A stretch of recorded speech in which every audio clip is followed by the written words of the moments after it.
They said she was worthless, broken, a disgrace to her bloodline. At 16, Ardenvale was thrown out like garbage by her own father, the most feared pack leader in the region because she couldn't shift. No wolf, no power, no future. For 10 years, she survived in the shadows of the human world, convinced she was nothing. But when a Lycan King arrived hunting a monster, he found something else entirely. He found her, and the girl they called defective. She was hiding something so ancient, so powerful, it would bring an empire to its knees. This is the story of how the unwanted became unstoppable. Stay with me until the end. You won't believe what she becomes. And if you're watching from anywhere in the world, drop your city in the comments. Hit that like button. Let's go. The rain came down in sheets that October night, hammering the tin roof of the Brookhaven Veterinary Clinic like 1,000 angry fists. Inside, Ardenvale moved through the dimly lit back room with practiced silence, her hands steady as she sutured the gash on a golden retriever's hind leg. "Easy, buddy," she murmured, her voice barely above a whisper. "Almost done." The dog whimpered, but didn't pull away. They never did with Arden. Animals trusted her in a way people never had, sensed something in her that made them calm, made them know she wouldn't hurt them. If only humans had the same instinct. She tied off the final stitch and stepped back, peeling off her latex gloves with a soft snap. The retriever's owner, Mrs. Patterson, hovered anxiously by the door, her knuckles white around her purse strap. "He's going to be fine," Arden said, offering a small smile that didn't quite reach her eyes. "Keep the cone on for 2 weeks and bring him back if there's any swelling." "Thank you so much, dear." Mrs. Patterson's relief was palpable. "I don't know what we'd do without you. Dr. Reynolds is good, but you have a gift." Arden's smile tightened. Gift. If only she knew. "Just doing my job," she replied, already turning away to clean up. Distance. Always distance. It was safer that way. After Mrs. Patterson left, Arden locked the front door and leaned against it, exhaling slowly. The clinic fell silent except for the rhythmic patter of rain and the occasional rustle from the kennels in the back, where 2 post-surgery cats were recovering. 10 years. 10 years she'd been here in Brookhaven, a nothing town in the middle of nowhere. Population 3,847, 1 stoplight, 2 churches, and a diner that served the same meatloaf special every Thursday. 10 years of living under the name Arden Vale, a fabricated identity as hollow as the life she'd built around it. She wasn't always Arden Vale. Once, she'd been someone else. Someone with a family, a pack, a name that carried weight in the supernatural world. But that girl died the night her father looked at her with ice in his eyes and said, "You're no daughter of mine." Arden shook her head, forcing the memory back into its cage. Dwelling on the past was pointless. She'd learned that lesson bleeding and alone on a Greyhound bus, 17 years old, with $43 in her pocket and nowhere to go. She moved through the clinic's back room, checking on the cats, both still sleeping off the anesthesia, and began her closing routine. Wipe down the examination tables, sterilize the instruments, inventory the medication cabinet, lock the controlled substances. Routine was her anchor. Routine kept the questions at bay. But tonight, something felt off. Arden paused mid-step, her hand frozen on the cabinet door. The air had changed, thickened somehow, charged with an electricity that made the fine hairs on her arms stand on end. She inhaled sharply, and that's when she caught it. A scent. Not the usual cocktail of antiseptic, wet dog, and old coffee that permeated the clinic. This was different, wild. Wood smoke and leather and something darker. Something that bypassed her conscious mind and went straight to a part of her she'd buried so deep she'd almost forgotten it existed. Her pulse kicked up, her pupils dilated. No! Arden backed away from the cabinet, her breathing suddenly shallow. This couldn't be happening. Not here. Not now. She'd been so careful. The bell above the front door chimed. Impossible. She'd locked it. She'd just locked it. "We're closed," Arden called out, hating the tremor in her voice. She grabbed a scalpel from the tray, holding it low at her side as she moved toward the doorway separating the back room from the reception area. No response, just the rain and the sudden, suffocating awareness that she was not alone. Arden stepped into the reception area and froze.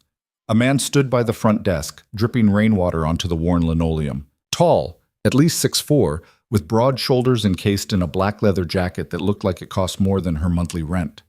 Dark hair pushed back from a face that could have been carved from granite, sharp jaw, high cheekbones, a mouth set in a hard line. But it was his eyes that stopped her heart. Silver. Not blue-gray or hazel that caught the light funny. Silver. Like molten mercury glowing faintly in the dim overhead fluorescence. Lycan. Pure. Powerful. Ancient. "I said we're closed," Arden repeated, fighting to keep her voice steady. Her grip tightened on the scalpel hidden against her thigh. The man's gaze swept over her with an intensity that felt physical, like a touch against her skin. When those silver eyes locked onto hers, something inside her chest lurched, a sensation so visceral and unexpected that she actually stumbled back a step. "Arden Vale." His voice was deep, rough-edged, not a question, a statement. Her blood turned to ice. "Who are you? How did you get in here?" "Locks don't work well on my kind." He took a step forward, and every instinct Arden had screamed at her to run. "You know that." "I don't know what you're talking about." The lie tasted bitter. "I'm calling the police." "No, you're not." Another step, closer now, close enough that she could see the rain glistening on his skin, the way his chest rose and fell with slow, controlled breath. Close enough that his scent overwhelmed everything else, drowning her in wood smoke and wild places and something that made her knees weak. "You need to leave," Arden said, but even to her own ears it sounded hollow. "Can't do that." The man tilted his head slightly, studying her with an unnerving focus. "I've been tracking a trail for 3 weeks. Missing wolves. Vanished without a trace from 6 different packs across the Eastern Territories." Arden's stomach dropped. "I don't—" "The trail led here, to this town." He paused, and something flickered in those silver eyes. Confusion, maybe? "To you." "That's insane. I'm not involved in anything. I'm a veterinary assistant. I work with dogs." "You're a wolf." "No." The word came out sharp, violent. "No, I'm not." Silence crashed between them. The man stared at her, and for the first time uncertainty crept into his expression. His nostrils flared slightly as he inhaled, and Arden watched his pupils dilate, watched something primal and hungry flash across his face before he locked it down. "You're not shifted," he said slowly, "but you're not human." "I'm nothing." Arden's voice cracked. "I'm nobody. So whoever you're looking for, it's not me. Now get out before Before you what?" He moved faster than should have been possible, closing the distance between them in a heartbeat. His hand shot out, catching her wrist, the one holding the scalpel, with gentle but unyielding pressure. "You'll fight me with this?" Up close, he was overwhelming. Heat radiated off him, and that scent, gods, that scent, made her head spin.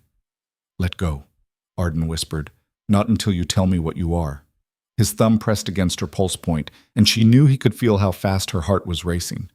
"Because you smell like pack, like home. But there's no wolf in you. So what are you hiding?" Arden jerked her wrist free, stumbling backward until her spine hit the reception desk. "I'm not hiding anything. I can't shift. I never could. So whatever you're sensing, you're wrong." "I'm never wrong." "Then you are this time." She lifted her chin, meeting those impossible silver eyes with every ounce of defiance she could muster. "I'm broken, defective. Whatever you think I am, I'm not. Now leave." For a long moment, neither of them moved. Then slowly, the man reached into his jacket and pulled out a photograph. He held it out to her. Arden didn't want to take it. Everything in her screamed that looking at that photo would crack open the life she'd so carefully constructed. But her hand moved anyway, and she found herself staring down at a dozen faces. Wolves. Young, mostly. Some she didn't recognize, but 3. 3 she did. Her breath caught. "Where did you get this?" "Surveillance footage. Human facility, abandoned industrial district 200 miles north of here." His voice had gone cold, flat. They were being held in cages, experimented on. Arden's vision swam. She knew those 3. Not well. She'd only been 16 when she left, but she remembered them. Daniel, Marissa, Crow, all from her father's pack. "When?" she managed. "Footage is 3 weeks old. By the time we raided the facility, it was empty." Whoever was running it cleared out. Took the wolves with them. He paused. Or killed them. The scalpel fell from Arden's numb fingers, clattering on the linoleum. I need your help, the man said. The trail went cold after the facility, but there's another one. I can feel it. They're still operating, still taking wolves, and I think they're connected to someone with serious resources, someone who knows how to hide from my kind. I can't help you. Arden's voice came out hollow. I told you, I'm nobody. I haven't had contact with that world in 10 years. But you were part of it. He stepped closer again, and this time Arden didn't retreat. Which pack? She laughed, a broken, bitter sound. Does it matter? Yes. Why? Because I need to know who I'm dealing with. His eyes searched hers. And because the moment I walked through that door, something in me recognized you, something I've never felt before. So yeah, it matters. Arden's heart hammered against her ribs. She wanted to deny it, to shove him out the door and pretend this conversation never happened. But those three faces in the photograph, Daniel, who used to sneak her extra food when her father withheld meals as punishment, Marissa, who taught her how to braid her hair when her mother was too drunk to care, Crow, who was barely 13 and looked up to her like she was something worth admiring. Nightfang Pack, Arden whispered. North Cascades territory. My father was the Alpha. The man went very still. Marcus Vale. It wasn't a question, but Arden nodded anyway. You're his daughter. Again, not a question. Realization dawned in those silver eyes, followed swiftly by something that looked like pity. The one who couldn't shift. Don't. Arden's hands curled into fists. Don't you dare pity me. I'm not. Yes, you are. Everyone did. That's why I left. She pushed past him, needing distance, needing air. My father gave me a choice. Submit to being a servant, a slave, in my own pack, or leave. So I left, and I've been gone ever since. I don't know anything about missing wolves or trafficking operations. I don't know anything about that world anymore. But you recognize these three. Arden stopped, her back to him. Yes. Then you know they're worth saving. Her eyes burned. I can't save anyone. I can't even save myself. That's not true. You don't know me. No, he agreed quietly. But I know what it's like to be cast out, to be told you're not enough. Arden turned slowly. The man was watching her with an expression she couldn't read, something raw and honest that made her chest ache. Who are you? She asked. Cale Draven. He said it like the name should mean something. Lycan King of the Eastern Territories. The floor tilted beneath Arden's feet. King. You're lying. I'm not. The Lycan King doesn't exist. He's a myth. A story old wolves tell to scare disobedient pups into behaving? Cale's mouth quirked in something that wasn't quite a smile. Yeah, I've heard that one. Doesn't make it less true. Arden stared at him, her mind racing. The Lycan Kings were legend, pure-blooded rulers from the old days, before packs fractured and territories scattered. They were supposed to be extinct, wiped out in the wars centuries ago. But those eyes, no ordinary wolf had eyes like that. Why are you here? Arden asked. If you're really a king, why are you personally tracking missing wolves? Don't you have people for that? I do, and they've all hit dead ends. Cale's expression hardened. Whoever's behind this knows how to avoid detection. They're smart, connected, and they're targeting specific bloodlines, strong wolves, rare abilities. And you think my father is involved? I think he knows something. The Nightfang Pack has had 3 wolves go missing in the last 2 months. That's not coincidence. Arden's laugh was hollow. So go ask him yourself. I would, but Marcus Vale doesn't answer summons from kings. Cale's jaw tightened. He's old school, territorial, the kind of alpha who sees any outside authority as a threat. So you want me to what? Walk back into my father's territory after 10 years and ask him if he's selling wolves to humans? Arden shook her head. He'd kill me before I finished the sentence. Not if I'm with you. Especially if you're with me. Arden crossed her arms. You don't understand. My father doesn't just hate weakness, he despises it. And in his eyes, I'm the ultimate failure. The daughter who proved his bloodline wasn't as pure as he claimed. If I show up on his doorstep with a Lycan King asking questions about missing pack members, he'll assume I'm there to shame him, to prove he's lost control. Has he? I don't know. I told you. I haven't had contact in a decade. Kale studied her for a long moment. But you still care about those three in the photo. Arden looked away. Caring doesn't change anything. It changes everything. Not in my world. Then maybe, Kale said quietly, it's time to change your world. The words hung in the air between them, heavy with implication. Arden wanted to say no, wanted to tell him to leave, to take his impossible request and his silver eyes and his scent that made her insides twist with longing for something she'd never had. But those faces... I need time to think, she finally said. We don't have time. The longer those wolves are missing... I said I need time, Arden's voice cracked. You just walked into my life and asked me to go back to the one place I swore I'd never return. The one person I swore I'd never face again. So yes, I need time. Kale's expression softened fractionally. How much? 24 hours. 12. Kale! Every hour we delay is an hour those wolves suffer. His voice was gentle but immovable. 12 hours. Then I'm going after Marcus Vale with or without you. Arden closed her eyes, defeat washing over her. Where are you staying? The motel off Highway 9. Of course you are. There's only one. She opened her eyes, meeting his gaze. Fine. 12 hours. But I'm not promising anything. Fair enough. Kale moved toward the door, then paused, looking back at her. In the fluorescent light, his features seemed softer somehow, less the terrifying king and more just a man. A man who looked tired, worried, human almost. For what it's worth, he said, I don't think you're broken. Arden's throat tightened. You don't know that. Yes, Kale said quietly. I do. Then he was gone, slipping out into the rain and the night, leaving Arden alone with the ghost of his scent and a decision that could destroy her all over again. She didn't sleep. Arden sat on the floor of her tiny apartment above the clinic, her back against the wall, staring at nothing as the hours crawled past.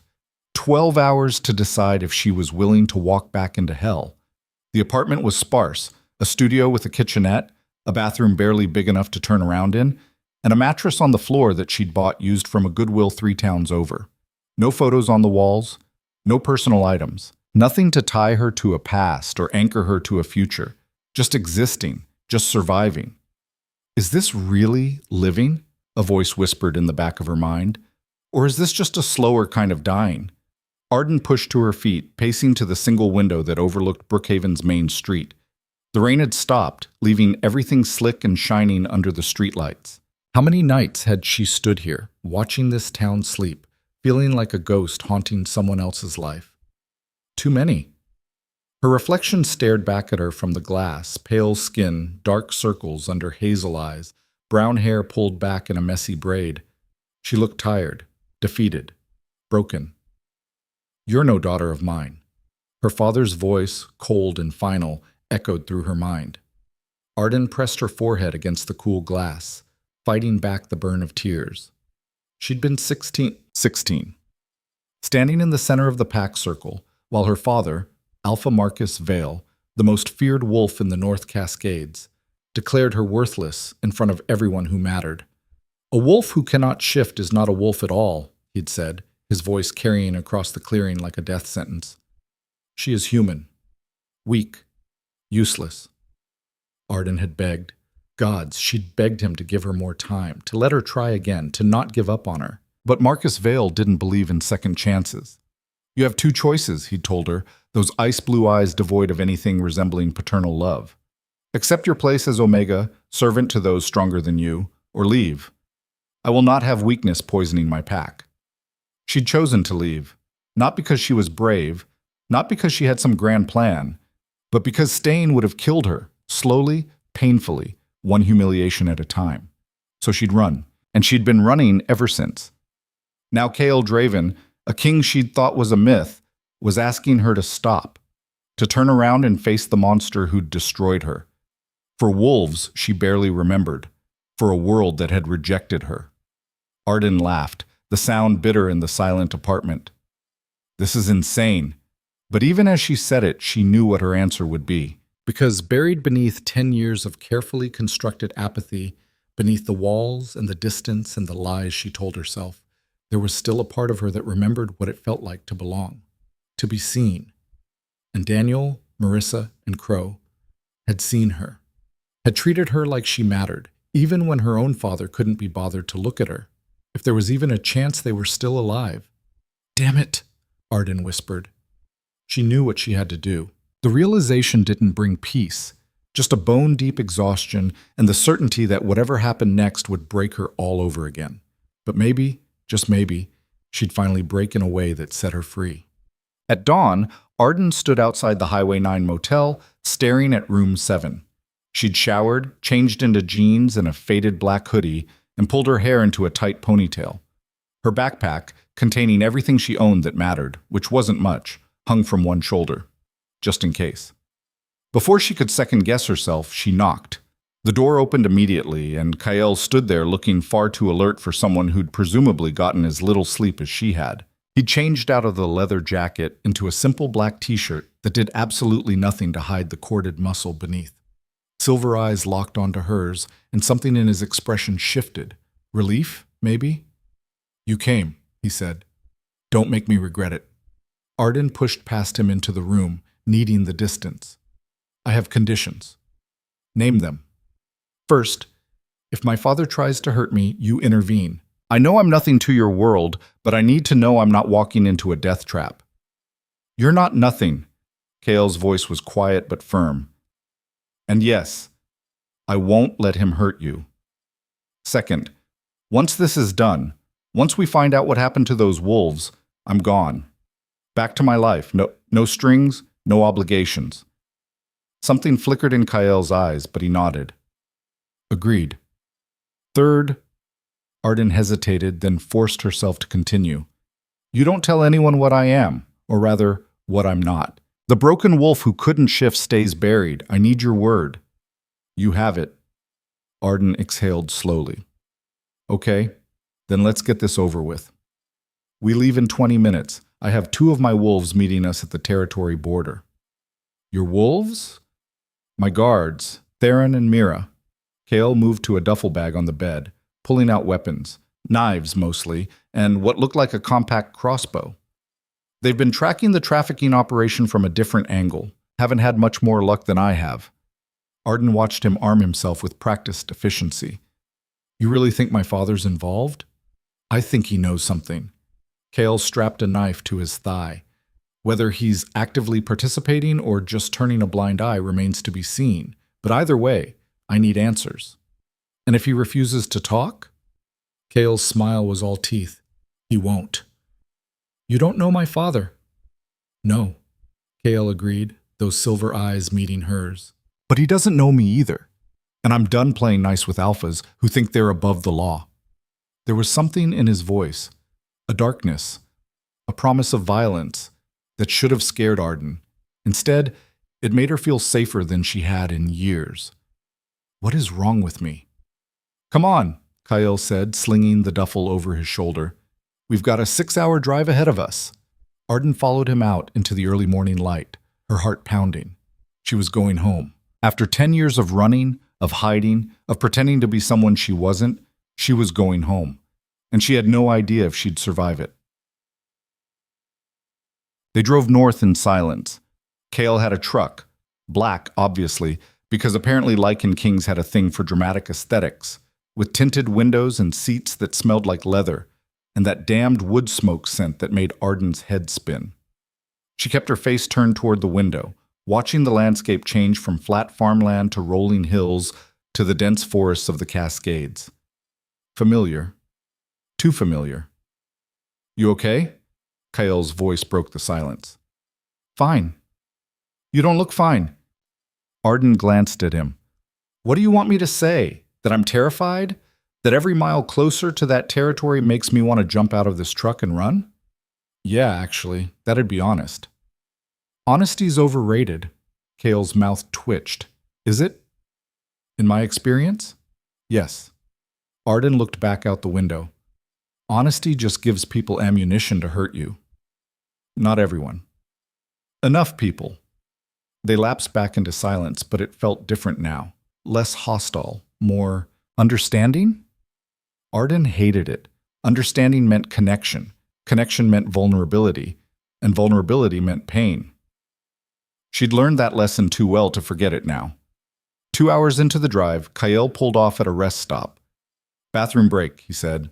And food. You need to eat. I'm not hungry. You're shaking. His eyes were gentle but unyielding. When's the last time you ate? Arden couldn't remember. Yesterday? The day before? Fine, she muttered, unbuckling her seatbelt. They got coffee and stale sandwiches from a vending machine, eating in uncomfortable silence at a picnic table overlooking a valley.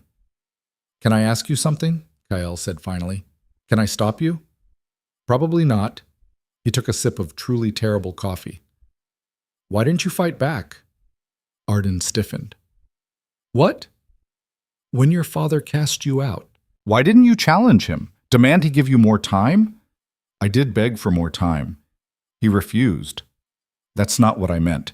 Kyle's silver eyes were steady on hers. You could have challenged his authority, forced the pack to acknowledge you had rights. Arden laughed, a broken, hollow sound. I was 16. Wolf-less.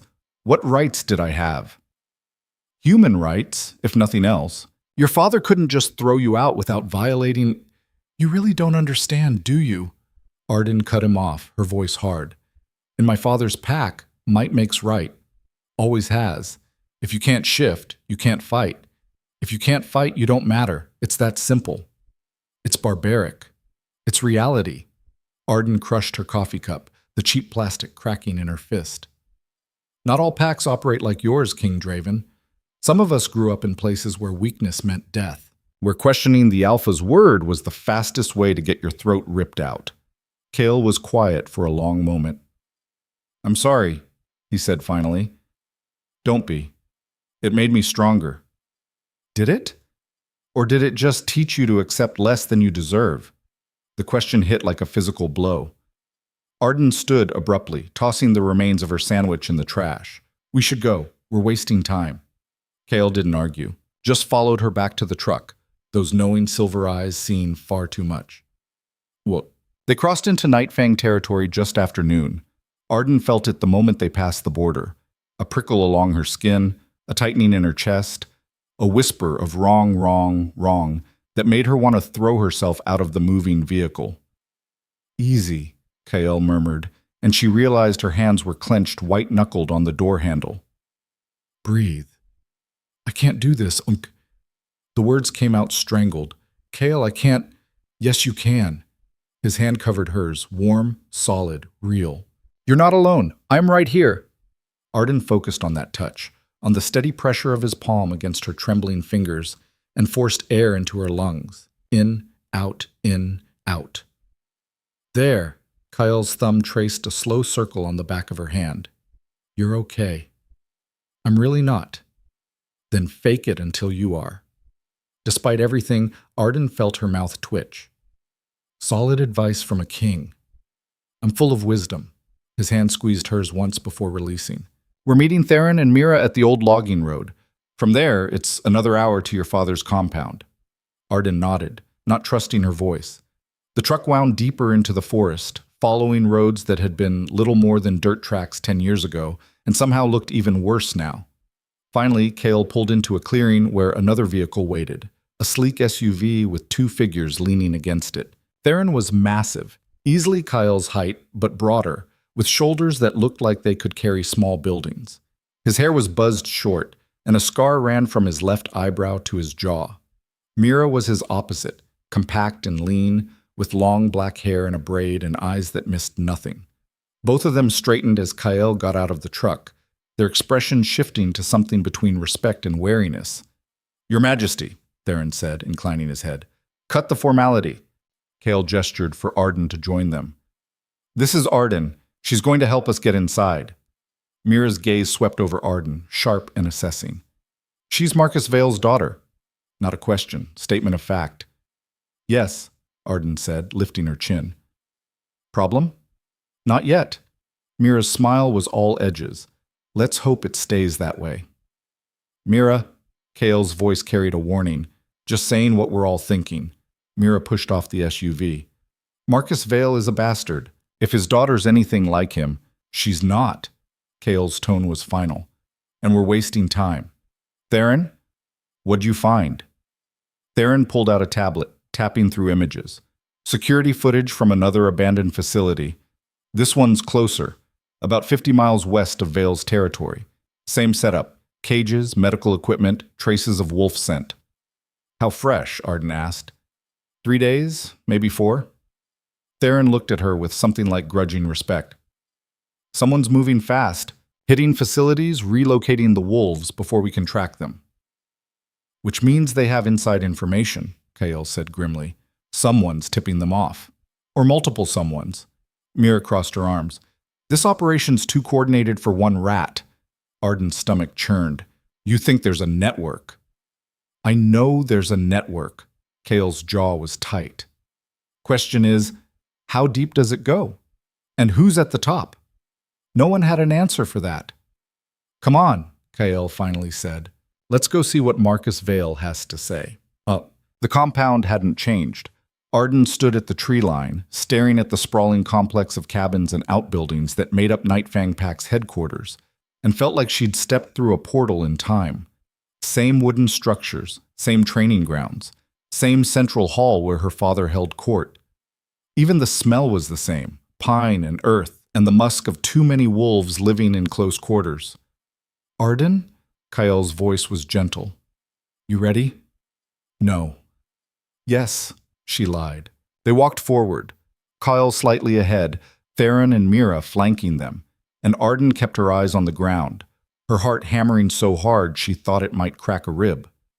A wolf appeared from between the cabins, young, maybe 20, with the cocky swagger of someone who'd never faced real danger.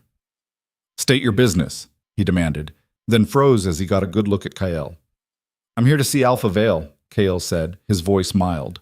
Tell him Kale Draven requests an audience. The young wolf's face went pale. The king? That's what they call me. Yes, sir. Right away, sir. The wolf practically tripped over himself, running toward the central hall. Mira snorted. Subtle. I'm done being subtle. Kale's eyes were hard. This ends today. They waited. Arden counted her heartbeats, 92, 93, 94, until the doors to the central hall opened and a figure stepped out. Marcus Vale. 10 years older, hair more gray than brown now, but still radiating the same brutal authority that had defined Arden's childhood. His eyes swept over their group, dismissive, until they landed on Arden. For one frozen moment, father and daughter stared at each other. Then Marcus smiled, cold and cruel and utterly without recognition. Well, well, he said. The defective daughter returns, and she brought a king with her. His gaze shifted to Kyle, assessing and finding, what, a threat? An opportunity? How convenient. And Arden knew with bone-deep certainty that whatever happened next would destroy everything she'd built, or finally set her free. The question was which. Marcus Vale's smile didn't reach his eyes as he descended the steps of the central hall, each footfall deliberate, controlled. The wolves who'd gathered at the commotion parted like water before him, their heads bowed in automatic submission. Arden felt that old familiar terror coil in her gut, the bone-deep knowledge that this man could destroy her with a word, a look, a casual flick of his hand. 10 years hadn't changed that. Father, she said, and hated how small her voice sounded. Don't. Marcus stopped 3 feet away, his ice-blue eyes raking over her with the same disgust he'd shown that last night. You lost the right to call me that when you walked away from this pack. You gave me no choice. I gave you exactly what you deserved. Marcus's attention shifted to Kyle, dismissing Arden like she was already forgotten. Kyle Draven. I heard rumors the Lycan King still existed, but I assumed they were fairy tales to keep the weak in line. Kale's expression remained neutral, but Arden saw the tension in his shoulders, the slight flare of his nostrils. Rumors of my death were greatly exaggerated. Clearly. Marcus's gaze flicked to Theron and Mira, then back to Kale. You bring an armed escort to my territory. That's either incredibly brave or phenomenally stupid. Neither. Just prepared. Kale's voice was calm, but there was steel underneath. We need to talk, Marcus. Privately would be better, but I'm fine with an audience if that's what you prefer. A muscle ticked in Marcus's jaw. Around them, more wolves had emerged from the buildings, at least 30 now, forming a loose circle. Arden recognized some of them. Others were new, younger, born after she'd left. All of them watched her with varying degrees of hostility and curiosity. Talk then, Marcus said, but make it quick. I don't have time for social calls from self-appointed royalty. 3 of your wolves are missing, Kyle said bluntly. Daniel Roth, Marissa Chen, Crow Anderson. When did you last see them? The silence that followed was deafening. Marcus's expression didn't change, but something flickered in his eyes, something Arden couldn't quite read. My wolves are my business. Not when they're being trafficked to human facilities for experimentation. A ripple went through the gathered pack. Whispers, shocked faces. Marcus's hand shot up, silencing them instantly. That's a serious accusation, King Draven. You have proof? Surveillance footage, medical records, traces of wolf DNA in 3 different facilities across the Eastern Territories. Kale pulled out his phone, swiping through images. All abandoned before we could raid them, all connected to a trafficking network that's been operating for at least 6 months. He held the phone out. Marcus looked at it, his face carved from stone. I don't recognize these locations, Marcus said finally. But you recognize the wolves. I recognize 3 pack members who went rogue 2 months ago. Ran off without permission, probably shacking up with some human lovers, or getting themselves killed doing something stupid. Marcus's voice was flat, cold. That's what happens when discipline slips. Wolves forget their place. They didn't run off, Arden said before she could stop herself. They were taken. Every eye turned to her. Marcus's smile was a razor. And you would know this how, daughter? You haven't set foot in this territory in a decade. You know nothing about my pack or what happens here. I know Daniel wouldn't just leave. Neither would Marissa or Crow. You knew them when they were children. People change. Marcus took a step toward her, and Arden forced herself not to retreat. But then you wouldn't understand loyalty, would you? You ran the first chance you got. You threw me out. I gave you a choice. You chose exile over service. That's on you. Kyle moved, placing himself slightly between Marcus and Arden. The gesture was subtle but unmistakable. We're not here to rehash old family drama. We're here because wolves are dying, and the trail leads to your territory. Marcus's eyes narrowed. You think I'm involved? I think you know something. Whether you're actively participating or just turning a blind eye doesn't matter. Either way, I need answers. You need? Marcus laughed, a harsh, bitter sound. You walk onto my land with your guards and your demands and my worthless daughter. And you think you can just interrogate me like some common criminal. If the shoe fits... Marcus moved faster than Arden had ever seen him move, closing the distance to Kyle in a heartbeat. The 2 alphas stood nose to nose, power crackling between them like lightning. Choose your next words very carefully, Marcus growled. King or not, you're in my territory now, and I don't take kindly to threats. Then don't give me a reason to make them. Kyle didn't back down, those silver eyes blazing. 3 wolves, missing, from your pack. You're telling me you have no idea where they went or who might have taken them? That's exactly what I'm telling you. I don't believe you. The tension ratcheted so high Arden thought the air might crack. Around them, the Nightfang wolves had shifted, muscles coiled, ready to attack on Marcus's command. Theron and Mira moved closer to Kyle, hands on weapons. This was going to turn into a bloodbath. Stop, Arden said. No one listened. Stop! Louder this time, her voice cracking with desperation. Marcus glanced at her, contempt written across every line of his face. What now? You going to beg for peace? Try to play mediator between a real alpha and this pretender? I'm going to tell you the truth, Arden said, her heart hammering. Something you never bothered to do for me. Truth? Marcus snorted. What truth could you possibly have? Arden pulled out her phone, the burner she'd bought 3 years ago, untraceable, no connections to her real identity. She pulled up the photos Kyle had sent her during the drive. These facilities aren't random, she said, holding the phone up so the gathered pack could see. They're specifically targeting wolves with rare bloodlines. Strong genetics, the kind of wolves who'd fetch a high price on the black market, either for experimentation or breeding programs. So Daniel's father was a beta from the Silver Moon pack. Pure bloodline, traceable back 6 generations. Marissa's mother was a tracker, one of the best in the region. And Crow, Arden's voice caught. Crow's barely 18, but his grandfather was a healer. Rare ability, worth a fortune to the right buyer. Marcus's expression didn't change, but something shifted in his posture. A tension Arden recognized. He knew. You knew, she said, the realization hitting her like a physical blow. You knew they were targeting specific wolves, and you did nothing. Careful, girl. Don't call me that. Arden's hands were shaking, but her voice was steady.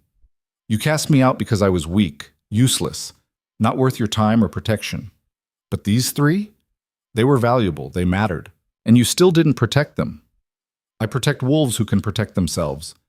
That's how a pack survives. That's how a pack dies, Kyle said quietly. From the inside out. When the alpha values strength over loyalty, power over family, that's when the rot sets in. Marcus's hand shot out, grabbing Kale by the throat. It happened so fast.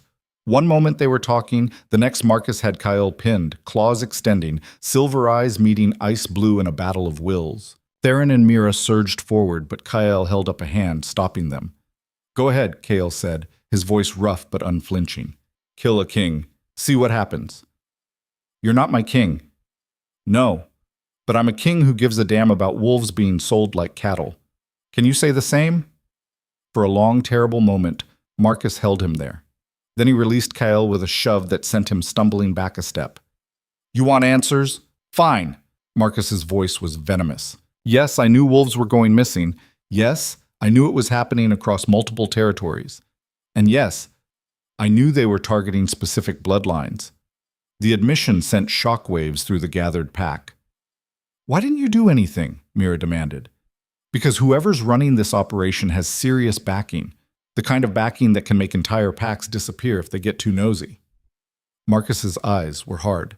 I'm not sacrificing my pack to save a few wolves who were stupid enough to get caught. They weren't caught, Arden said. They were hunted.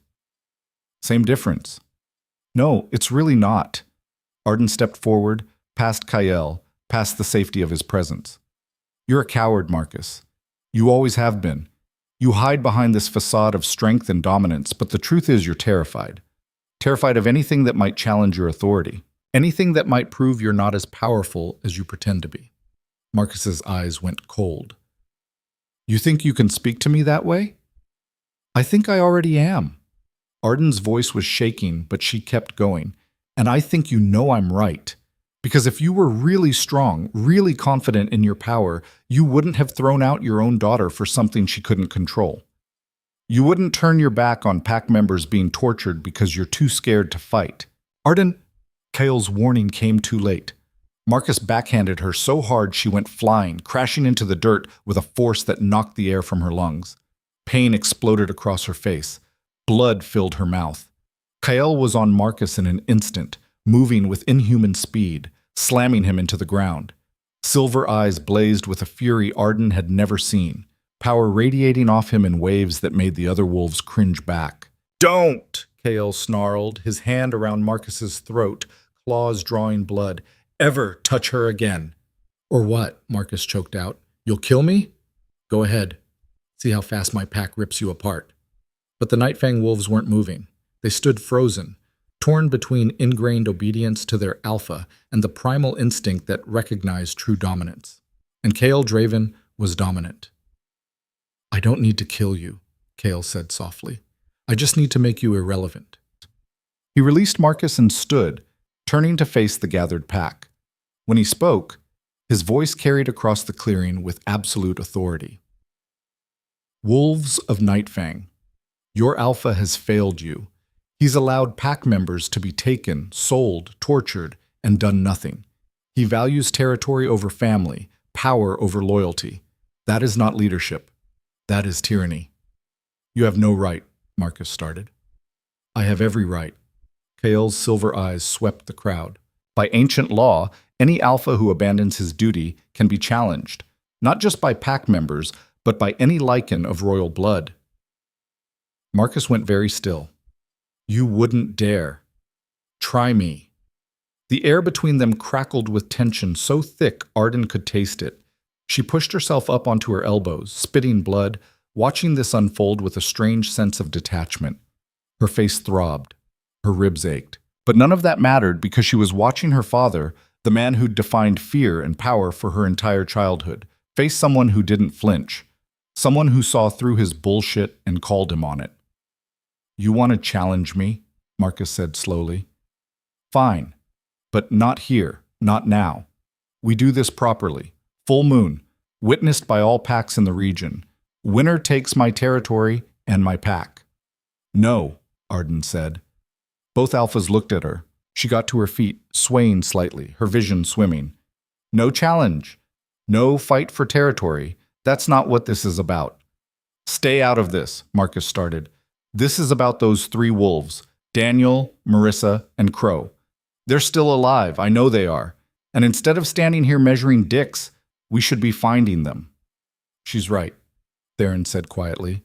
All eyes turned to him. The big wolf shrugged. Just saying, we've got maybe a 72-hour window before whoever's running this operation realizes we're getting close and relocates again. We don't have time for formal challenges and territorial pissing matches. Mira nodded. The facilities we found had recent activity. Weeks, not months. They're still operating.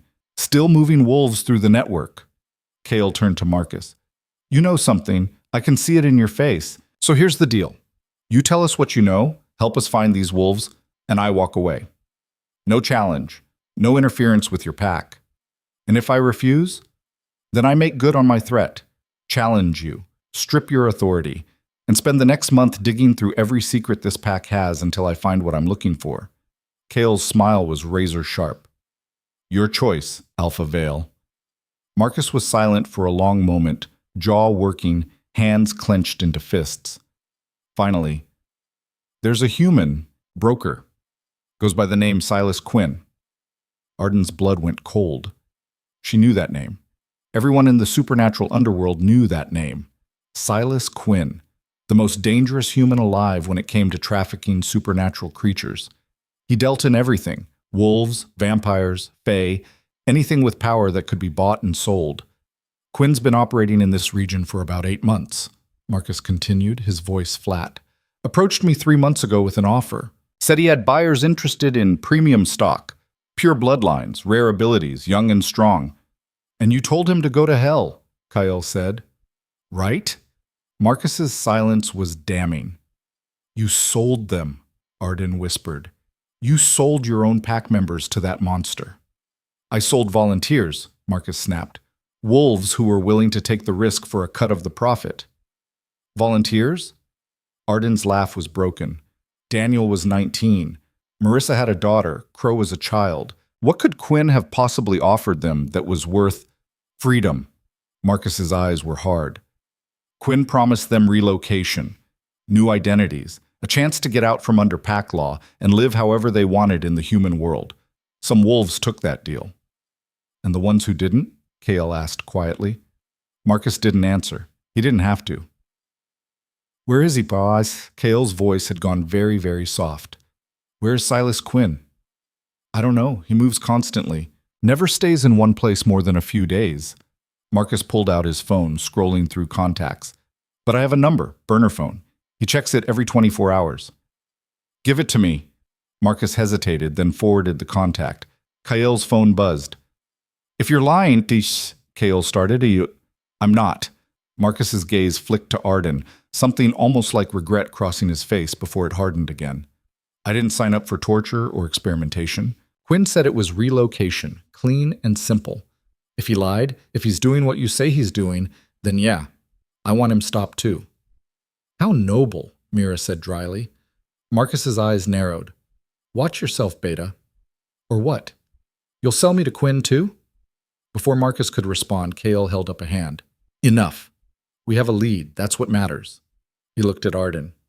You okay to travel? Arden touched her face gingerly. Her cheekbone was already swelling, her lips split. I'm fine. You're not, but we don't have time to argue. Kale turned to Theron and Mira. Contact every allied pack within 100 miles. I want eyes on Quinn. If he so much as sneezes, I want to know about it. On it, Theron said, already pulling out his phone. Kale started toward the truck, then paused, looking back at Marcus. One more thing. If I find out you're still working with Quinn, if you've lied about any of this, there won't be a challenge. There won't be a trial. I'll just end you. Understood? Marcus's jaw tightened. Understood. They were almost to the truck when a voice called out, Wait! Arden turned to see a young woman pushing through the crowd, early 20s, with auburn hair and green eyes that looked terrified but determined. Please, the woman said, stopping a few feet away. Take me with you. Marcus's voice cracked like a whip. Alara, get back inside, now! But Alara didn't move. She looked at Arden, and there was something in her eyes, a desperate, drowning hope. You're his daughter, Alara said. The one who left. I am. Then you understand. Alara's voice dropped. What it's like to be trapped here, to watch wolves disappear and know there's nothing you can do, to live in fear every day that you'll be next. Alara! Marcus's roar made several wolves flinch. I won't warn you again. Alara's hands were shaking, but she kept her eyes on Arden. My sister, Marissa Chen. She's one of the missing wolves. The world tilted. Arden stared at this young woman, this girl, and saw herself 10 years ago, scared, desperate, looking for someone, anyone, to tell her it would be okay. Marissa has a daughter, Arden said slowly. About 5 years old. I saw it in the file. Lily. Alara's eyes filled with tears. She asks for her mom every night. I don't know what to tell her anymore. Kael stepped forward.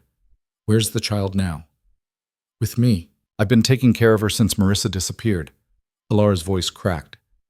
Please, if you're going after Quinn, if you're trying to get them back, let me help. I'll do anything. You're not Pack, Mira observed. Your scent's different. I'm human, Marissa's half-sister from our dad's second marriage. Alara lifted her chin. But I can shoot, I can fight, and I know things about this pack that might help. Marcus was there in an instant, grabbing Alara's arm hard enough to leave bruises. You're not going anywhere. Get inside, now. Let her go, Arden said. This doesn't concern you. Let her go. Arden's voice didn't rise, but something in it made Marcus pause. You've taken enough from this family. You don't get Alara too. She's pack business. She's human. She's not bound by pack law. Kale's eyes were cold. And if she wants to leave, you can't stop her. For a moment, Marcus looked like he might actually try. Then he released Alara with a shove. Fine, take her. Take all the weak, useless ones. See if I care. Alara stumbled, and Arden caught her, steadying her. Thank you, Alara whispered.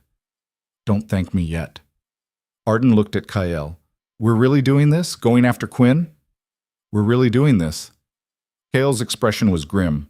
But once we start, there's no turning back. Quinn has resources, connections, people who'll kill to protect his operation. This isn't going to be easy. I don't care about easy, Alara said fiercely. I care about getting my sister back. Then let's go. Kael opened the truck door. We've got 72 hours, maybe less. Arden climbed into the truck, Alara sliding in beside her. Through the window, she caught one last glimpse of her father standing in front of his pack, watching them leave. His expression was unreadable, but Arden didn't care anymore. She'd spent 10 years running from this place, from him, from the memory of what he'd done to her. Now she was running toward something, toward the truth, toward justice, toward 3 wolves who deserved better than being sold like livestock. The truck rumbled to life, and they pulled away from the compound, leaving Nightfang territory behind. Thank you, Alara said again, her voice small. Both of you. I know you didn't have to. Yes, we did, Arden interrupted, because someone should have done it for me. Someone should have stood up to him and said enough. But they didn't, so yeah, we did have to. Alara was quiet for a moment. What was it like, leaving? Terrifying, lonely, the hardest thing I've ever done. Arden looked out the window at the forest rushing past. But also, freeing. For the first time in my life, I wasn't defined by what I couldn't do. I was just me. Do you regret it? Arden thought about that. 10 years of hiding, of building walls, of convincing herself she was better off alone. No, she said finally. I don't. In the driver's seat, Cale caught her eye in the rearview mirror. Something passed between them, understanding maybe, or recognition of two people who'd both spent too long running from their pasts. Theron just sent the intel, Mira said from the passenger seat, scrolling through her phone. Quinn's last known location was a warehouse district in Portland, 48 hours ago. That's 4 hours from here, Cale said. Think he's still there? Only one way to find out. Cale's jaw set. Call ahead. I want eyes on that warehouse before we arrive. And Mira, tell them to be ready for a fight. You think Quinn knows we're coming? I think someone tipped him off the moment we left Vale's territory. Cale's hands tightened on the steering wheel. Marcus might have given us Quinn's number, but that doesn't mean he's on our side. For all we know, he's already made a call. Warned Quinn we're coming. Arden's stomach dropped. You think this is a trap? I think we're walking into a situation with too many unknowns and not enough backup. Cale met her eyes in the mirror again. You don't have to do this, Arden. Neither of you. We can drop you somewhere safe. Let my team handle... No. Arden's voice was firm. I'm seeing this through. Me too, Alara added. Lily needs her mom. I'm not sitting on the sidelines while you risk your lives. Cale sighed but didn't argue. Fine, but you follow orders, both of you. No heroics, no running off alone. We do this smart and careful, or we don't do it at all. Agreed, Arden said. The truck fell silent except for the hum of the engine and Mira's quiet voice as she coordinated with other wolves. Arden leaned her head back against the seat, exhaustion crashing over her. Her face throbbed, her body ached, and somewhere deep inside, in a place she'd locked away years ago, something was stirring, a restlessness, a hunger. Like a part of her that had been sleeping was finally starting to wake up. She closed her eyes, willing it back down. Not now. Not yet. Maybe not ever. But even as she told herself that, she could feel it. That strange, impossible pull toward something she couldn't name. Something that felt like power and freedom and belonging all wrapped together. Something that terrified her more than anything Marcus had ever done. Because if it was real, if she really wasn't broken, then everything she'd believed about herself for the last 10 years was a lie. And Arden wasn't sure she was ready to face that truth. Not yet. The warehouse district sprawled across Portland's eastern industrial zone like a graveyard of rusted steel and broken dreams. Arden watched through the truck window as they passed block after block of abandoned buildings, graffitied walls, and chain-link fences topped with razor wire.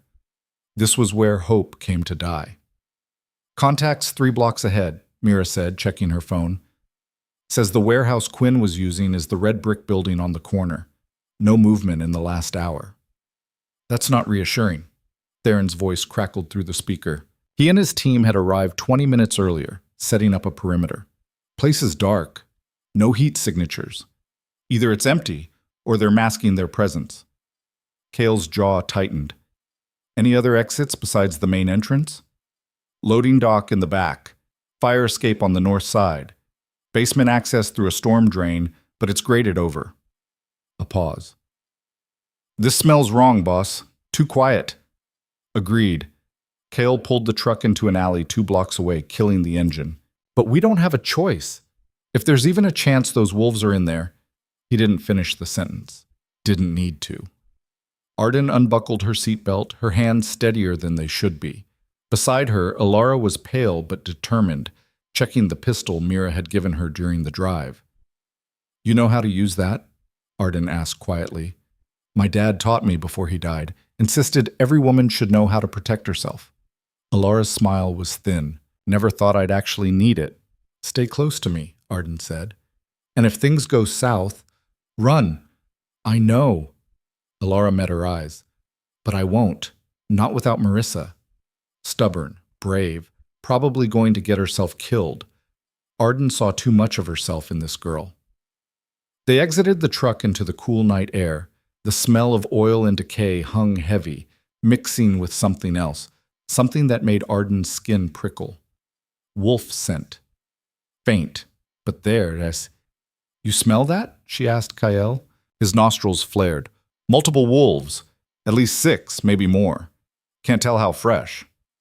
"Could be the missing pack members," Mira said, though she didn't sound convinced. They moved through the shadows, keeping to the edges of the buildings. Theron materialized from the darkness ahead, falling into step beside Kael. "Perimeter's secure," he said quietly. "But I'm telling you, this feels like a trap. Quinn's too smart to leave a location this exposed unless he wants us to find it. Then we spring it carefully." Kael's eyes were hard.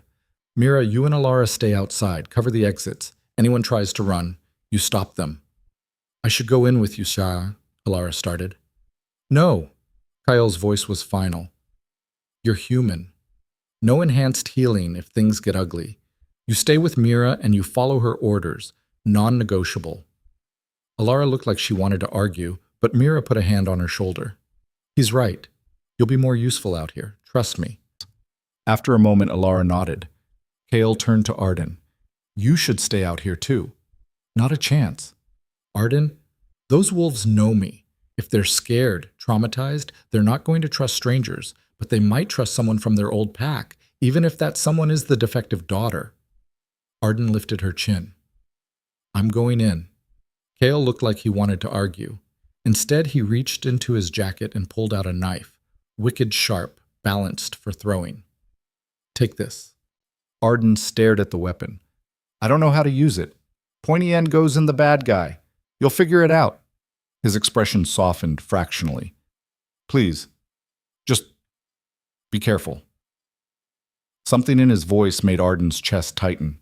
She took the knife, the weight of it foreign, but somehow right in her palm. "You too." They approached the warehouse from the south side, moving in silence.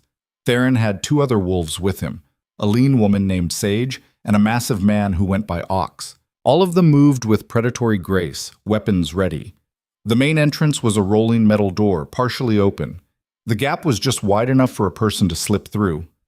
Too convenient. Kael held up a fist, stopping them. He pointed to his eyes, then to the gap. Theron nodded and moved forward, peering inside. Seconds stretched into eternity. Then Theron pulled back, his expression grim. He made a series of hand signals, clear, but something off, possible hostiles. Kael signaled back. "Proceed with caution." They slipped through the gap one by one, emerging into a vast space filled with shadows and the smell of old concrete.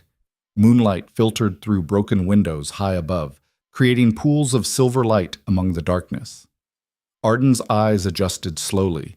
She could make out the shapes of old machinery, stacks of crates, a forklift rusted into stillness.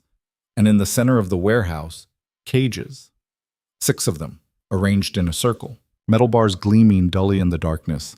Empty. "Spread out," Kael whispered. "Clear every corner and watch for—" A light blazed to life, blinding in its intensity. Arden threw up a hand, squinting against the glare. When her vision cleared, she saw a figure standing on a catwalk 20 feet above them.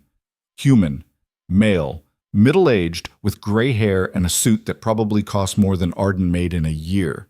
Silas Quinn. "Kael Draven." Quinn's voice was smooth, cultured. "The prodigal king. I was beginning to think you'd never show." "Where are they?"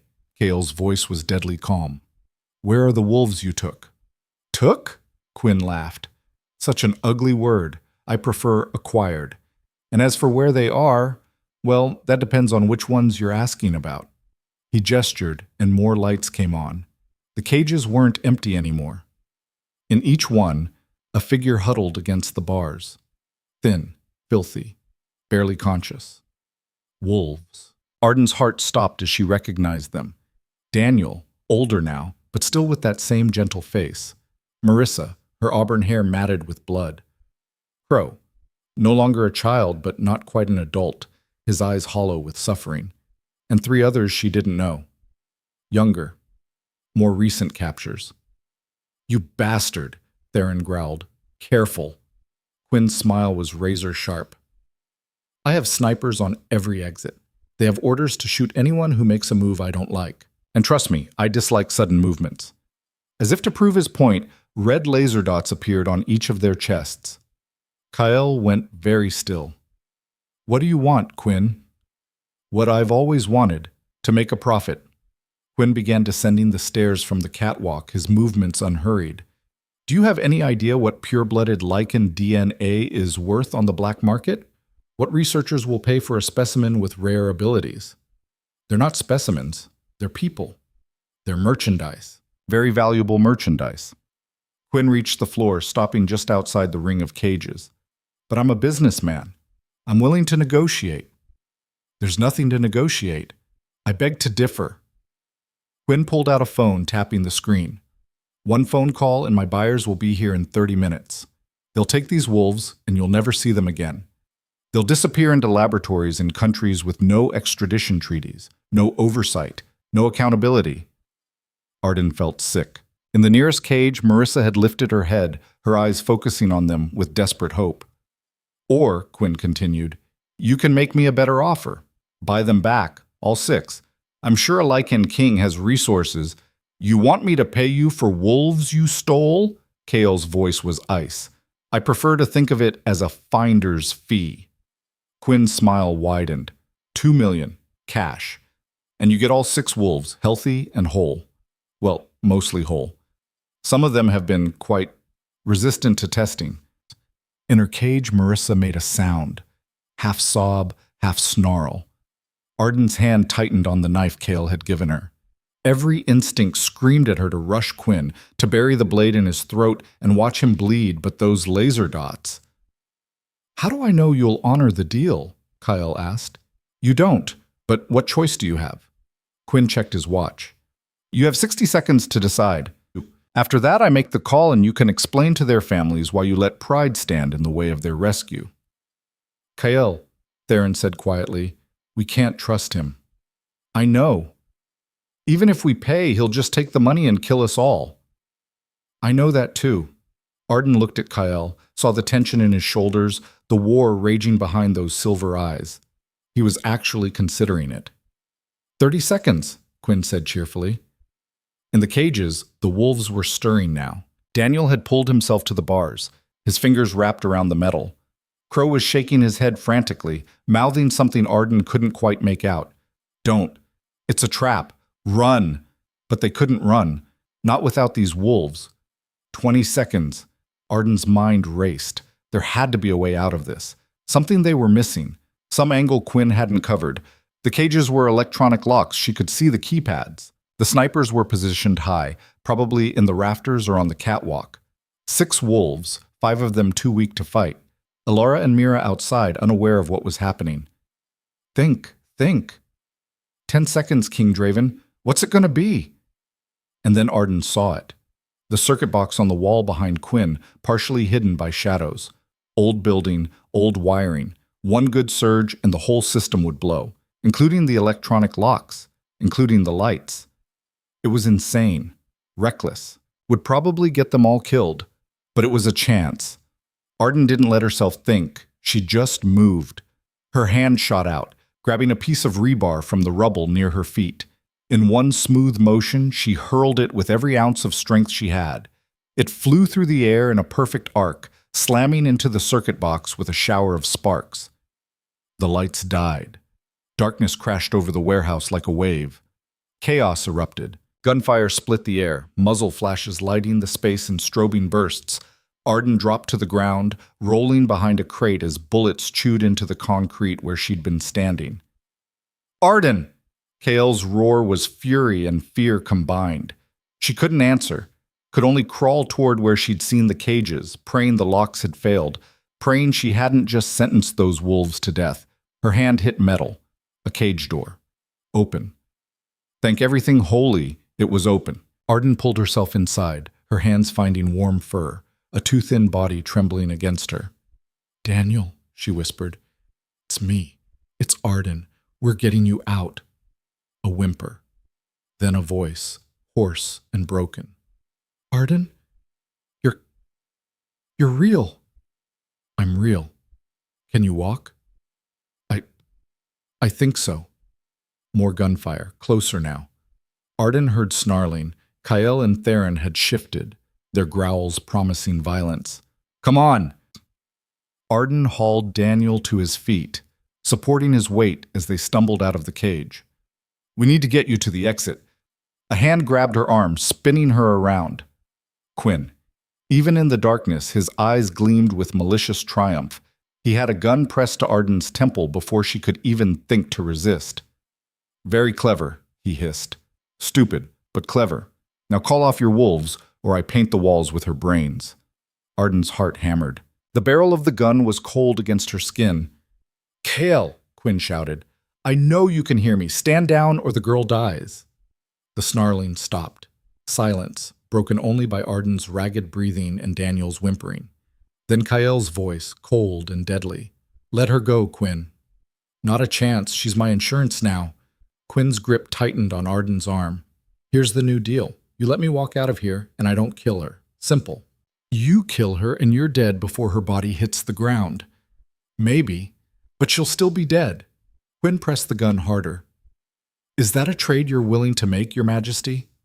Arden could feel it then. That stirring deep inside her, that restless thing that had been building since Kyle walked into her life. It wasn't fear. It was anger. Pure, incandescent rage at this man who bought and sold lives like they were nothing. At her father who'd enabled him. At a world that let people like Quinn exist. Let her go. Kale's voice was barely human now. No, I don't think... The rage inside Arden exploded. It wasn't a choice. Wasn't conscious. One moment she was human, fragile, helpless. The next, pain. Blinding, all-consuming pain as every bone in her body shattered and reformed. Her spine arched, vertebrae cracking like gunshots. Her skin split and healed and split again as fur erupted from every pore. She heard herself screaming, but it came out as a howl, wild and raw and powerful. Quinn stumbled back, his gun falling from nerveless fingers. Arden dropped to all fours, but they weren't human hands and feet anymore. They were paws, massive, tipped with claws that gouged into the concrete. Her vision sharpened, the darkness becoming clear as day. Sense flooded her senses, blood and fear and prey. Quinn was prey. She could feel her body now, larger than any wolf should be, muscles coiled with strength she'd never imagined. Power sang through her veins, ancient and undeniable. And her fur. Even in the darkness, she could see it glowing faintly, silver white, like moonlight given form. Impossible. No, Quinn whispered, backing away. No, you're not supposed to be able to... Arden didn't let him finish. She lunged. Quinn tried to run, made it 3 steps before her jaws closed around his leg, teeth sinking through expensive fabric and soft flesh. He screamed. She dragged him down, her growl vibrating through her entire body. Part of her, the human part, the part that had spent 10 years believing she was broken, was horrified. But the wolf? The wolf was free. Arden, Kale's voice gentle now. Arden, let him go. She didn't want to. Wanted to tear Quinn apart, make him pay for every wolf he'd hurt, every life he'd destroyed. Arden, firmer now. We need him alive, for information. Let him go. The wolf resisted, snarled, but the human part, barely clinging to consciousness, heard the sense in Kyle's words. Slowly, so slowly, Arden released her grip. Quinn scrambled away, clutching his mangled leg, his face white with shock and pain. Lights blazed. Emergency lights. Battery-powered, revealing the full carnage of the warehouse. 3 bodies on the floor, Quinn's snipers, taken down by Kyle and Theron. The cage is all open now, wolves stumbling out, supporting each other. And Arden, standing in the center of it all, this impossible creature of silver and fury. She could feel every eye on her, could see the shock, the awe, the fear in their faces. Even Kyle looked stunned. You shifted, he said, his voice barely above a whisper. You actually... Arden tried to respond, but all that came out was a whine. She didn't know how to shift back. Didn't even know how she'd shifted in the first place.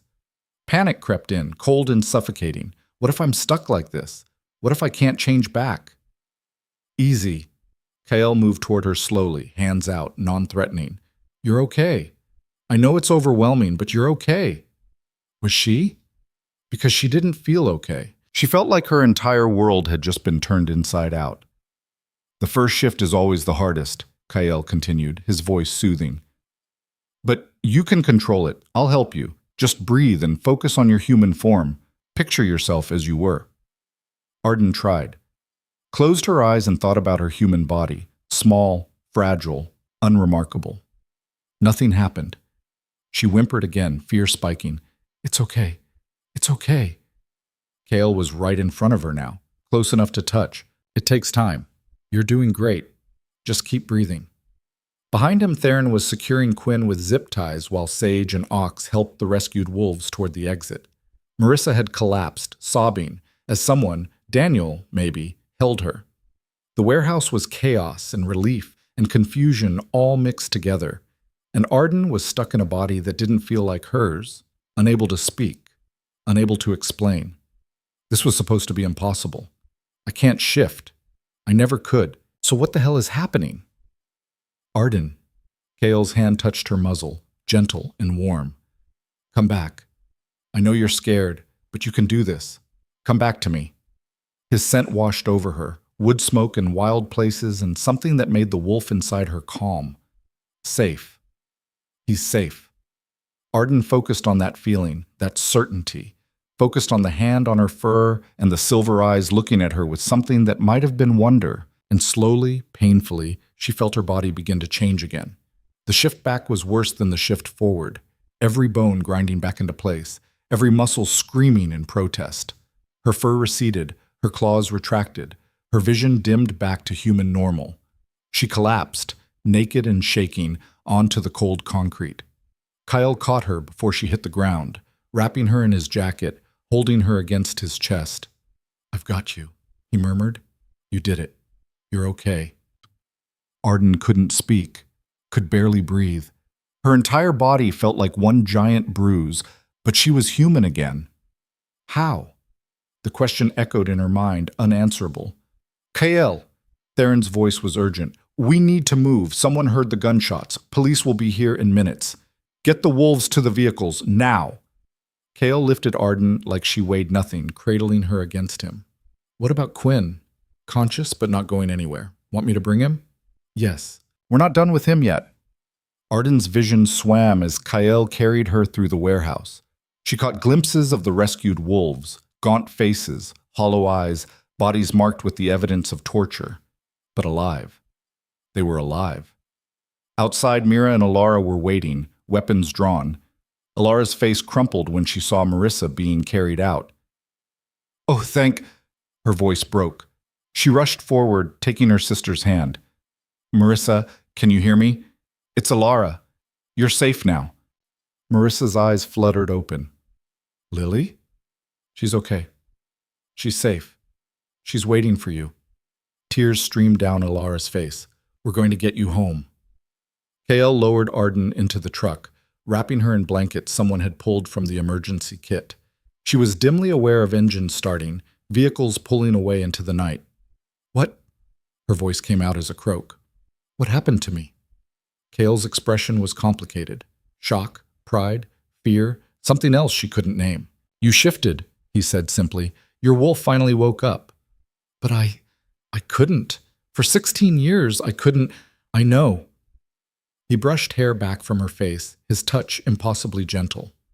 We'll figure out why. But right now, you need to rest. The wolves are safe. Thanks to you. Kael's smile was soft. You saved them, Arden. That insane, reckless move with the circuit box? You saved all of them. Arden closed her eyes, exhaustion crashing over her. She'd shifted. After 10 years of believing she was broken, defective, worthless, she'd shifted. And not into a normal wolf, into something else. Something powerful and ancient and terrifying. What did that mean? What was she? But those questions could wait. Right now, she just needed to sleep, to let her battered body heal, to process the impossible thing that had just happened. In the driver's seat, Mira was on the phone with someone, coordinating medical care for the rescued wolves, probably. Behind them, Theron's vehicle followed with Quinn secured in the back. They'd won. They'd actually won. So why did Arden feel like the real battle was just beginning? 3 hours later, they pulled into a compound hidden deep in the Cascade foothills. Arden had drifted in and out of consciousness during the drive, her body struggling to recover from the shift. Every muscle ached, every joint throbbed, but she was alive. They were all alive. The compound was larger than she'd expected, a sprawling complex of buildings nestled into the mountainside, protected by natural barriers and what looked like serious security. "Welcome to Silver Peak," Kyle said as he helped Arden out of the truck. She'd managed to pull on some spare clothes Mira had in the vehicle, sweatpants and a t-shirt that hung loose on her frame. "Main stronghold for the Eastern Territories. You live here?" "When I'm not hunting traffickers, yeah." His smile was tired. "Come on. Medical team's waiting." The next hour passed in a blur of doctors and questions and examinations. Arden sat on a bed in what looked like a state-of-the-art medical facility while a kind-faced woman named Dr. Chen checked her vitals. Heart rate elevated but stable. Temperature normal. No signs of shift sickness. Dr. Chen made notes on a tablet. "How do you feel?" "Like I got hit by a truck," Arden said honestly. "That's normal for a first shift, especially one as dramatic as yours apparently was." Dr. Chen's eyes were curious but kind. "You're lucky. Most wolves who shift for the first time in adulthood have severe complications, but you seem to be handling it remarkably well." Because Arden wasn't most wolves. She was something else entirely. "Can I ask you something?" Arden said quietly. "Of course." "My fur. When I shifted, it was silver white," Dr. Chen finished. "Yes, I heard. That's unusual." "Unusual how?" Dr. Chen hesitated. "I think that's a conversation you should have with Kyle. He'll be able to explain better than I can." Which was doctor speak, for I have no idea what you are. "Great." "The other wolves," Arden asked. "Are they okay?" "Dehydrated, malnourished, signs of prolonged stress and trauma." Dr. Chen's expression darkened. "But they'll recover, physically at least." "Mentally." She shook her head. "That will take time." "Can I see them?" "Marissa Chen specifically asked for you. She's in room 3 if you're feeling up to it." Arden pushed off of the bed, ignoring the protest from her muscles. "I'm up to it." Room 3 was smaller, more private. Marissa lay in the bed, hooked up to an IV, her auburn hair clean now, but still tangled. She looked so much older than Arden remembered, worn down by suffering and fear. But her eyes lit up when Arden entered. "You came," Marissa said, her voice hoarse. "Alara said you would, but I couldn't believe. I'm here." Arden pulled a chair close to the bed, taking Marissa's hand. "You're safe now. Quinn can't hurt you anymore." "Quinn?" Marissa's face twisted with hate. "That bastard! He told us we were being relocated, given new lives, and then—" "You don't have to talk about it." "Yes, I do." Marissa's grip tightened. "Someone needs to know. Someone needs to understand what he did." So Arden listened. Listened as Marissa described the cages and the experiments. The injections that made them sick, that weakened their wolves until they couldn't shift. The humans in lab coats who treated them like animals, or worse, like objects. "There were others," Marissa whispered, "before us. We could smell them in the cages. Old blood. Old fear. I think some of them died there." Arden's stomach churned. "Your father knew," Marissa continued, and there was no accusation in her voice, just flat, dead certainty. "Quinn told us," said Marcus Vale was one of his best suppliers, "that he'd been sending wolves to the network for months." The words hit like a physical blow. Arden had suspected, had known deep down that her father was involved. But hearing it confirmed, "I'm sorry," she said, the words pathetically inadequate. "I'm so sorry he did this to you. It's not your fault." Marissa's eyes were kind despite everything. You got out, you survived. That took courage. Or cowardice. No. Marissa squeezed her hand. Courage. And you came back. You helped save us. That's what matters. They sat in silence for a moment. Then Marissa said, Ilara told me what happened in the warehouse, that you shifted, that you've never been able to shift before. I don't understand it either. But you did it. You broke through whatever was blocking you. Marissa's smile was weak but genuine. Your father said you were defective, broken. But look at you now. You're anything but. Arden didn't know what to say to that. Didn't know how to reconcile the girl who'd spent 10 years believing she was worthless with this new reality. A knock at the door interrupted them. Cale stood in the doorway, his expression serious. Sorry to interrupt, he said, but we need to talk. Quinn's awake, and he's willing to deal. Arden's blood went cold. What kind of deal? The kind where he gives us names in exchange for protection. Cale's jaw tightened. He says there's someone above him, someone who runs the entire network, and if we want to take them down, we need to move fast. Marissa's hand trembled in Arden's. Do it. Whatever it takes. Make them pay for what they did. Arden looked at Kyle, saw the same determination reflected in his silver eyes. Let's go hear what he has to say. Arden. Quinn sat in a secured interrogation room, his mangled leg bandaged, his expensive suit torn and blood-stained. He looked smaller now, less the confident businessman and more just a frightened man who'd finally realized he wasn't invincible. Good. Cale, Arden, and Theron entered the room. Theron positioned himself by the door while Kyle and Arden took seats across from Quinn. You wanted to talk, Kyle said, his voice flat. Talk. Quinn's eyes darted between them, lingering on Arden with something like fear. You. What are you? Answer the question, Quinn, Kyle said, or I let her answer it for you, with teeth. Quinn swallowed hard. Fine. The network. It's not just me. There are dozens of brokers working across the country. Maybe more. We all report to someone, a coordinator.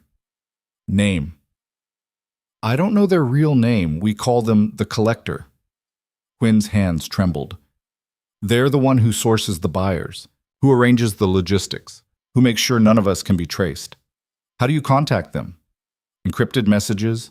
Dead drops? I've never met them face to face. Quinn leaned forward desperately. But I know where the main facility is, where they keep the high-value specimens before selling them. Where? First, I need guarantees, protection, a new identity, relocation somewhere they can't find me.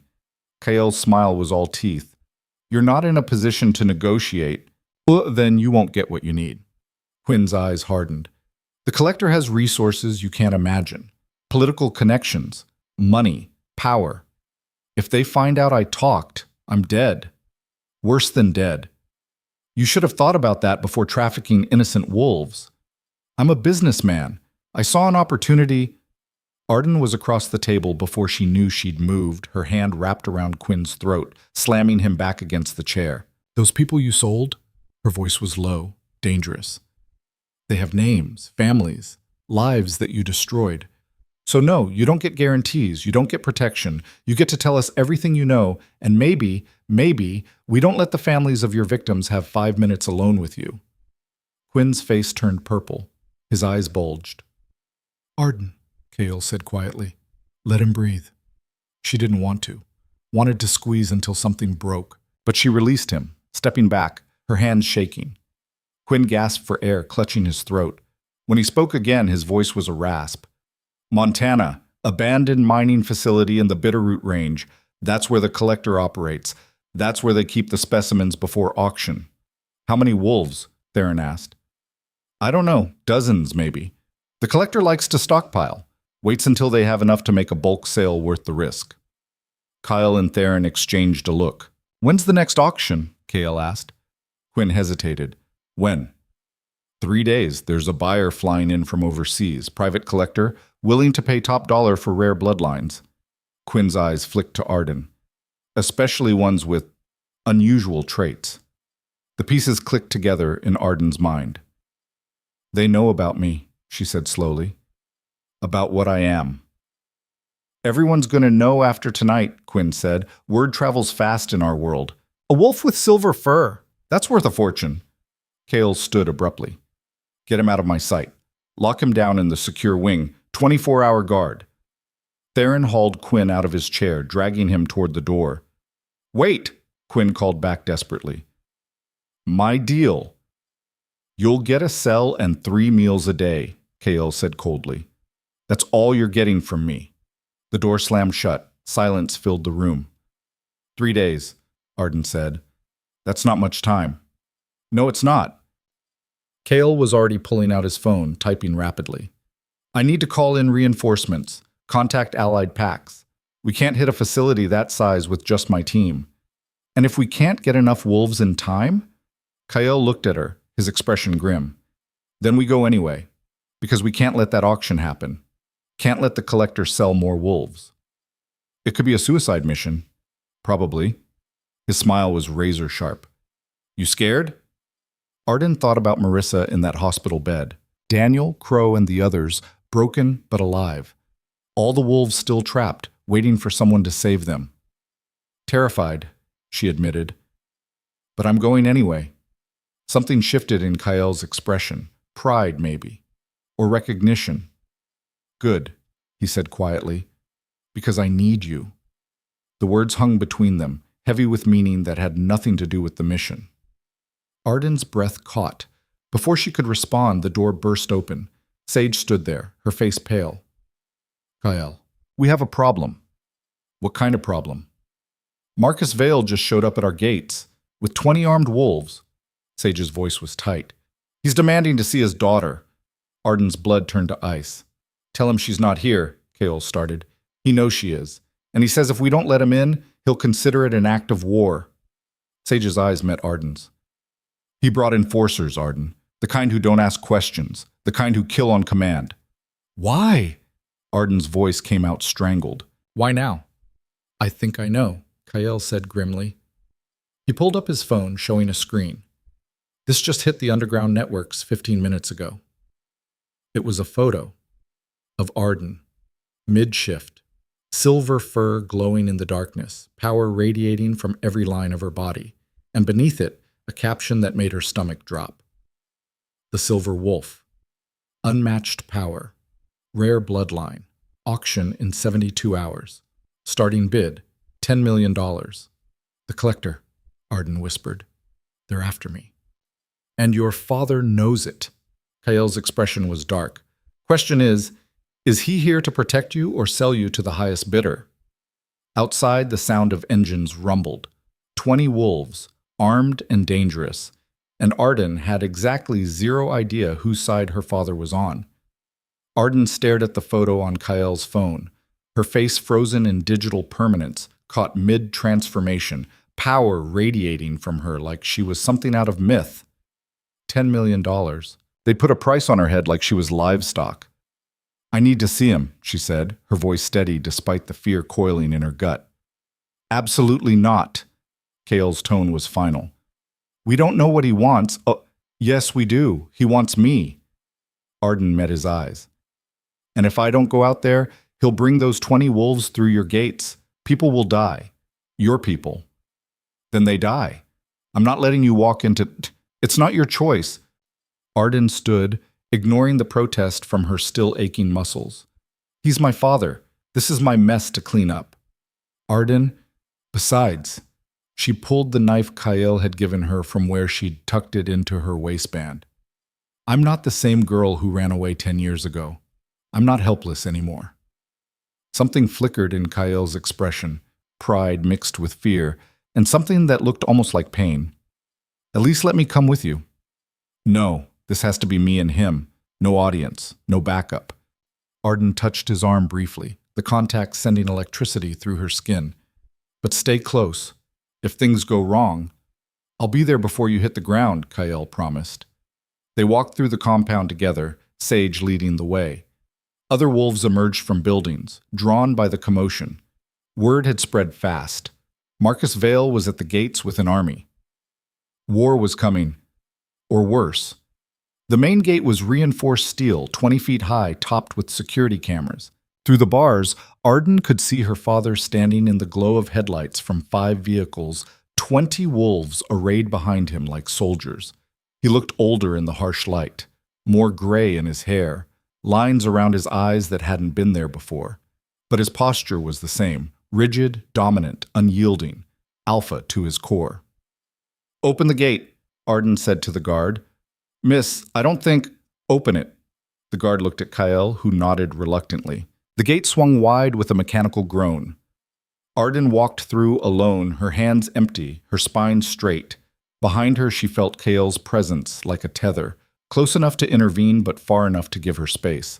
Marcus watched her approach, his ice-blue eyes unreadable. "Father," she said, stopping 10 feet away. "Don't."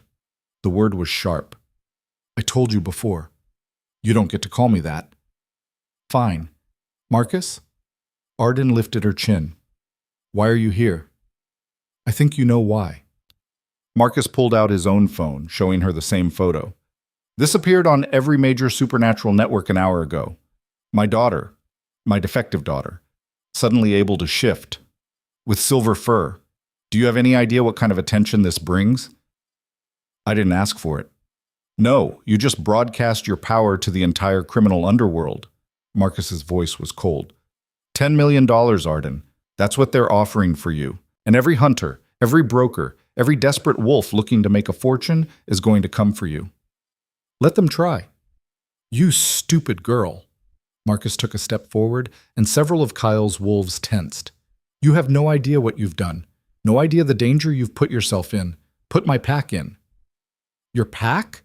Arden's laugh was bitter. "You cast me out, remember? I'm not your problem anymore."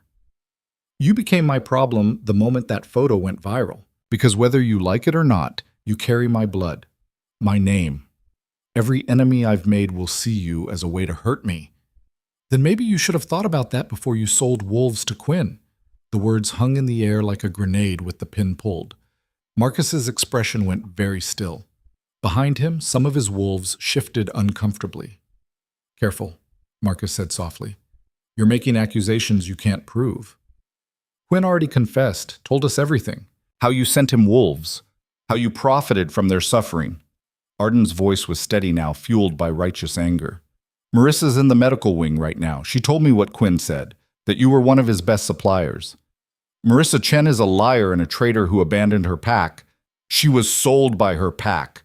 Arden's shout echoed across the compound. "By you? Daniel, Marissa, Crow. They trusted you, and you betrayed them for money." Marcus's hand shot out, grabbing Arden by the throat.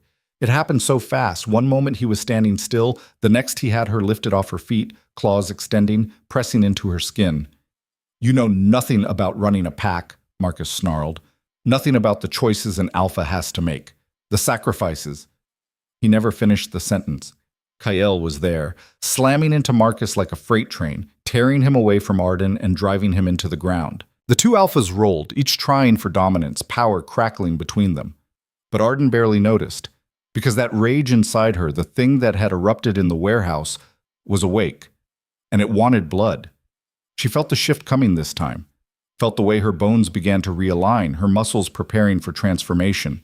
It should have hurt, should have been agony like the first time. Instead, it felt right, natural, like this was what she was always meant to be. "Stop." The voice cut through the chaos, female, authoritative, unfamiliar. Everyone froze. A woman stood at the edge of the gathering, having materialized from the darkness like a ghost. She was tall, silver-haired, dressed in clothes that were somehow both elegant and practical. Power radiated from her in waves that made every wolf present instinctively submit, even Marcus, even Kale. "Who?" Arden started. "My name is Lyra Ashwood," the woman said, her voice carrying easily despite not being loud. "Former council member, current advisor to the Lycan territories. And I'm here to prevent a war that benefits no one."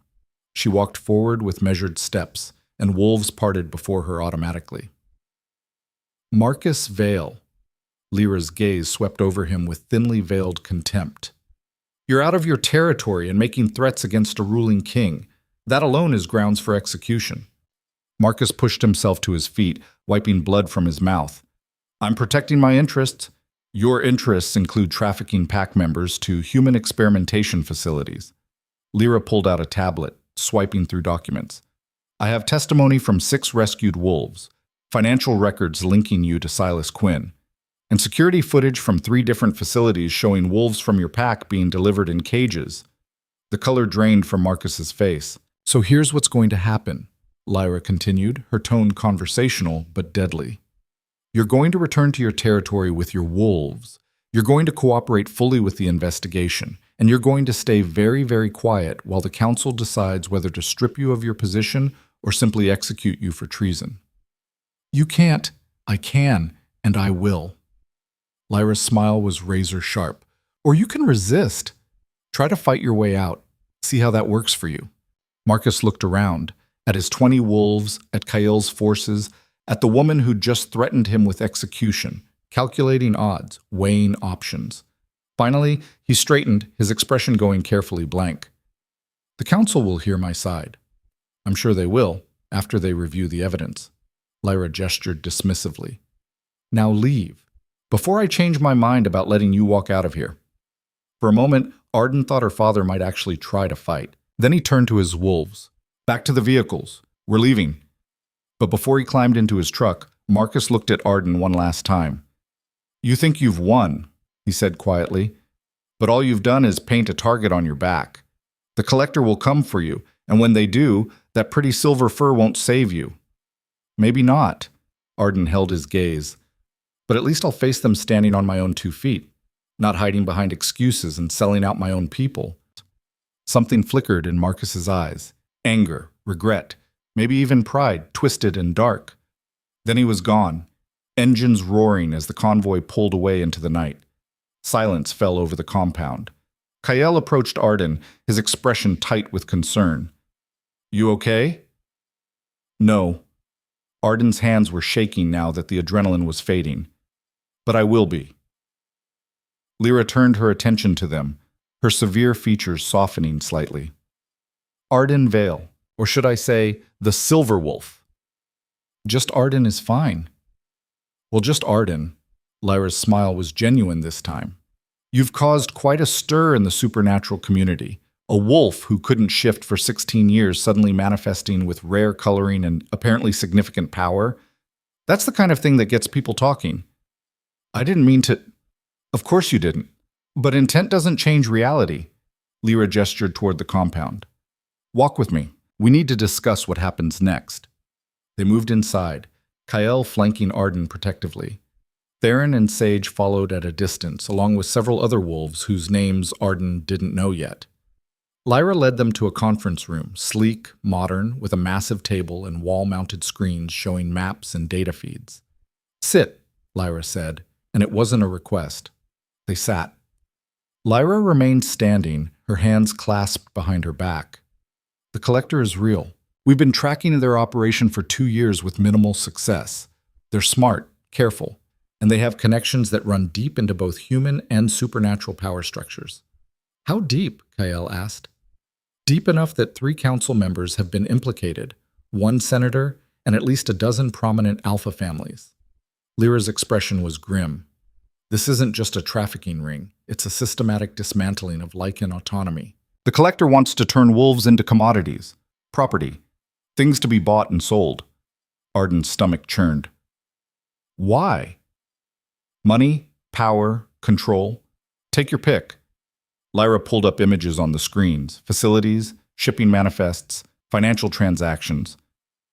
But there's something else. The collector has been specifically targeting wolves with rare abilities. Healers, seers, trackers with exceptional range. And now, she pulled up Arden's photo, the one showing her mid-shift, glowing with silver light.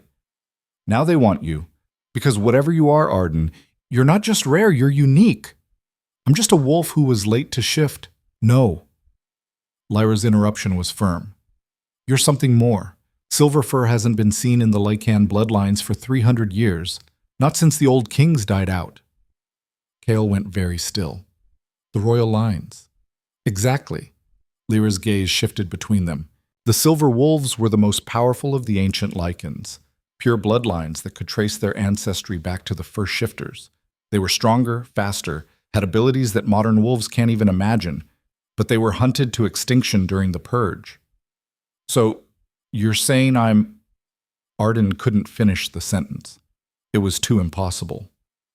I'm saying your father has been lying to you your entire life. Lyra's voice was gentle now. You weren't defective, Arden. You were dormant. Your wolf was waiting for the right trigger to manifest. And when it did, she gestured to the photo. The power radiating from Arden's transformed body was undeniable. When it did, it revealed what you truly are. A silver wolf, a descendant of the royal bloodlines. The room spun. Arden gripped the edge of the table, trying to process what Lyra was saying. Royal bloodlines, ancient power, silver wolves. It was insane, except it explained everything. Why her father had been so desperate to hide her. Why he'd cast her out rather than let anyone see her failure to shift. Why he'd been so angry when she showed up with Kael. He'd known. All along, he'd known what she was. And he'd tried to bury it. Why? The word came out broken. Why would he hide this?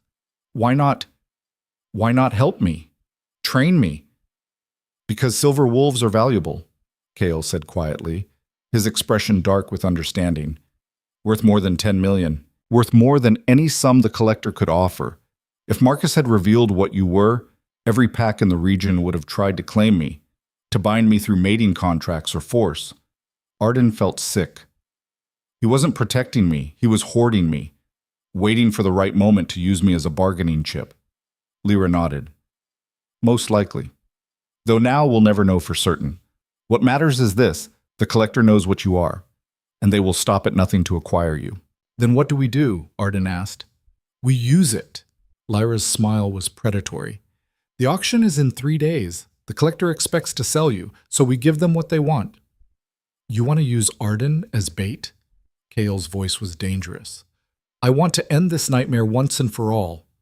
Lyra leaned forward, her eyes intense.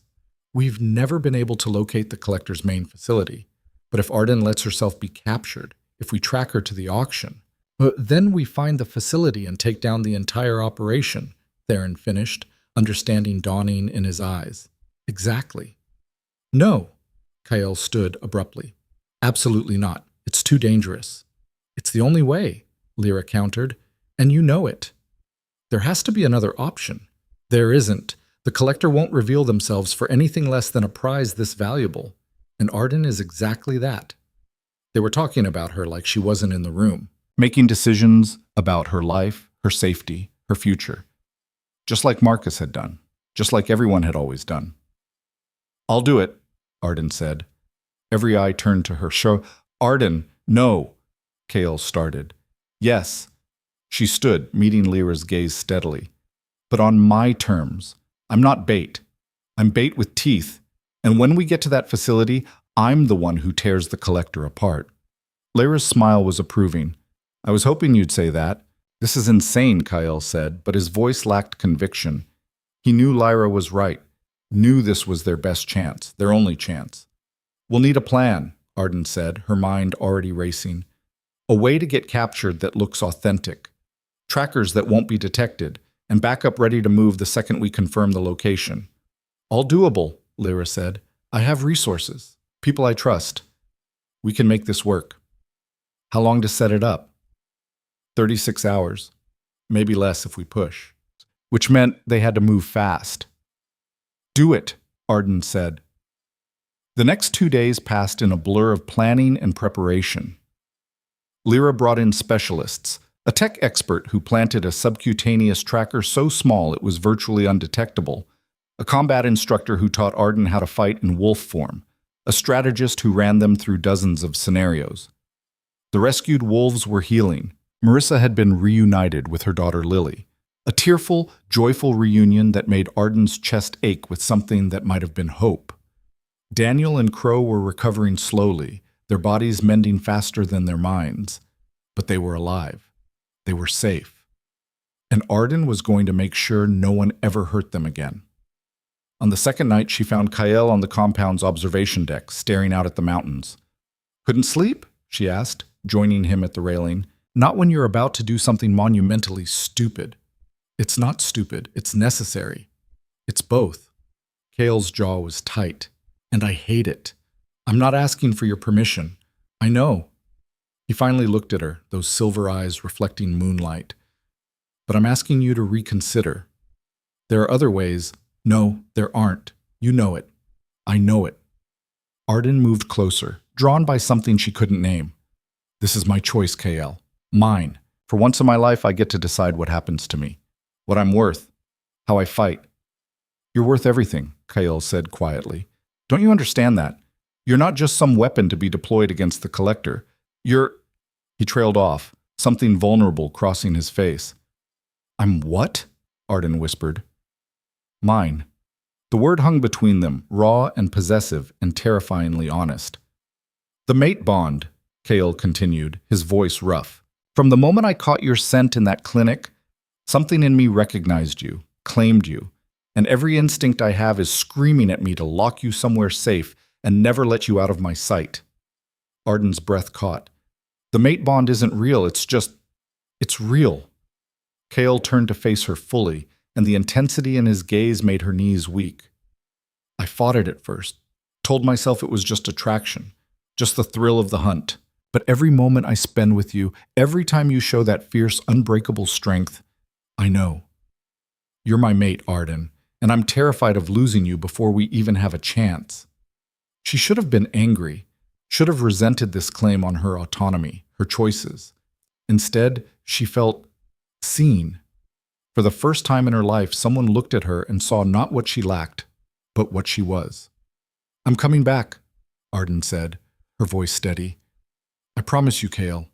I'm coming back. And when I do, we're going to have a very long conversation about this mate bond thing. Is that a threat or a promise? Both. Kale's smile was soft, almost vulnerable. I'll hold you to it. He reached out, cupping her face with a gentleness that made her heart ache. For a moment, Arden thought he might kiss her. Instead, he pressed his forehead to hers, breathing her in. Come back to me, he whispered. That's all I ask. Come back. I will. She meant it. The capture was set for the following evening. Lyra had arranged for word to leak, carefully, subtly, that the Silver Wolf would be traveling through a specific route at a specific time, that she'd be vulnerable, unguarded, irresistible bait for the Collector's hunters. Arden sat in a nondescript sedan, Theron at the wheel, driving down a lonely stretch of highway that cut through dense forest. The tracker was live under her skin, broadcasting to Kael's team 5 miles behind. You sure about this? Theron asked for the third time. Too late for second thoughts now. Just saying, there's still time to turn back. No, there isn't. Theron sighed but didn't argue further. They'd been driving for 2 hours when Arden felt it, a prickle of awareness, a shift in the air. We've got company, she said. I see them. Theron's hands tightened on the wheel. 3 vehicles, coming up fast. Remember the plan. Don't fight too hard. Make it look real. Nope, don't have to tell me twice. I'm not getting killed for a performance. The vehicles, black SUVs with tinted windows, pulled alongside them, forcing the sedan toward the shoulder. Theron fought the wheel, making it look good, before pulling over. Stay in the car, he growled, playing his part.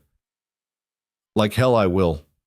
Arden stepped out, and immediately 6 armed men emerged from the SUVs. Not wolves. Human. Mercenaries, probably, hired by the Collector to do their dirty work. Arden Vale, one of them said, his voice filtered through a tactical mask. You're going to come with us quietly. And if I don't, then we do this the hard way. Arden let her eyes flash silver, a warning, a promise of violence. It didn't matter. They rushed her anyway. She fought back, just enough to make it convincing. Took down 2 of them with well-placed strikes Lyra's instructor had taught her. Dodged a third's grab. Let herself shift partially, claws extending, fangs dropping, before they hit her with something. A dart. She felt the sting in her neck, the cold rush of chemicals flooding her system. Not poison. Sedative. Strong enough to drop an elephant. Her vision swam. Her legs buckled. The last thing she saw before darkness claimed her was Theron fighting 3 men at once, selling the performance perfectly. Then nothing. She woke in a cage.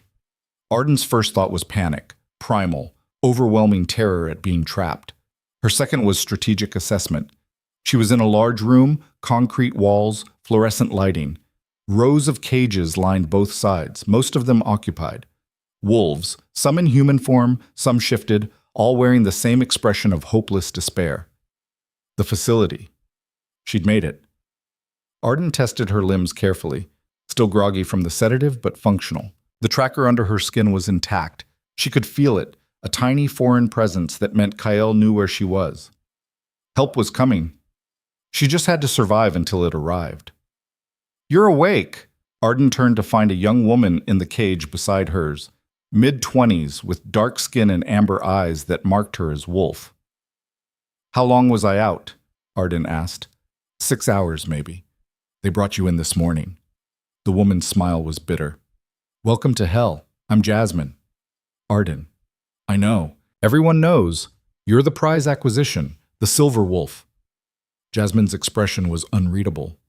"There are bets going on how much you'll sell for. Current pool is at 15 million. Arden's stomach churned. "How many of us are there?" "In this wing, maybe 40. There are other wings too. Hundreds of wolves, total."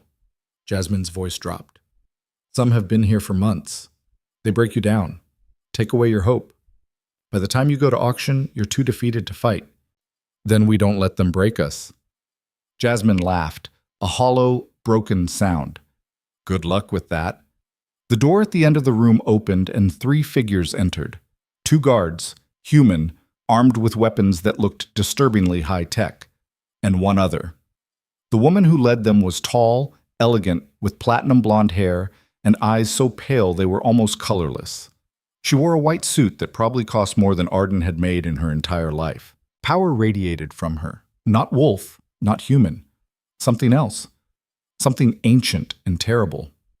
"Ah," the woman said, her voice like honey and poison mixed. "The Silver Wolf is awake." "Excellent." She approached Arden's cage, studying her with the intensity of a scientist examining a fascinating specimen. "My name is Cordelia Winters," the woman said, "though most know me as the Collector, and you, my dear, are going to make me very, very rich." Arden met her gaze steadily, refusing to show fear. "You think I'm just going to let you sell me?" "I think you don't have a choice." Cordelia's smile was cruel. "But I admire the spirit. That's what makes you valuable. Not just the silver fur, but the fire underneath. Some buyers prefer their acquisitions spirited." She nodded to the guards who approached with a device Arden didn't recognize, metal collar connected to a handheld controller. "This," Cordelia said, "will make sure you behave during the auction. Mild electrical shocks if you try to shift, stronger ones if you try to escape. And if you somehow manage to remove it..." She pressed a button, and the collar in the guard's hands crackled with blue lightning. "Well, let's just say the results are extremely unpleasant." The guards opened Arden's cage, and she had a split second to decide. Fight now and blow the whole operation, or play along and wait for Kael's team? She chose patience. Let them collar her, bind her hands, lead her out of the cage like a prized animal. But the whole time she was counting, memorizing, planning. Guards, 12 visible, probably more hidden. Exits, 3 that she could see. Other wolves, 43 in this wing alone. Too many to save if she acted alone. But if Kael's team hit at the right moment, "The auction begins in 2 hours, Cordelia said, leading Arden down a corridor lined with more cages. "You'll be last, the grand finale. I expect you to make quite the impression." "I'll certainly try," Arden said, her voice sweet poison. Cordelia laughed. "Oh, I like you. It's almost a shame you won't be staying, but business is business." They reached a room at the end of the corridor, smaller, more private. A preparation chamber, Arden realized, where they cleaned up the merchandise before presenting it. "Make her presentable," Cordelia ordered the guards. "I want her looking her absolute best when she steps on that stage." Then she was gone, the door closing with an ominous click. The guards moved toward Arden, and she tensed, ready to fight if necessary. But they just unlocked the collar temporarily, gesturing to a shower stall in the corner. 10 minutes, one of them said. "Clean up. Don't try anything stupid." Arden didn't argue. Used the shower, the hot water helping clear the last of the sedative from her system. Her mind raced as she dried off and pulled on the clothes they'd left. Simple black dress, bare feet, hair still damp.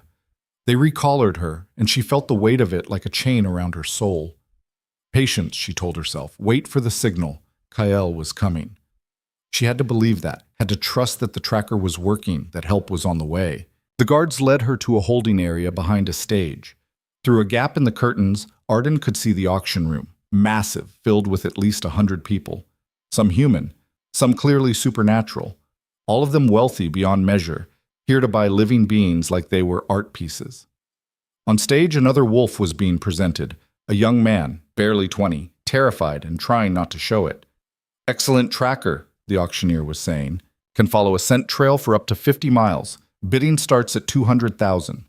Paddles raised. Numbers called out. The young man sold for $800,000. They led him off stage, and Arden's heart clenched as she saw his face.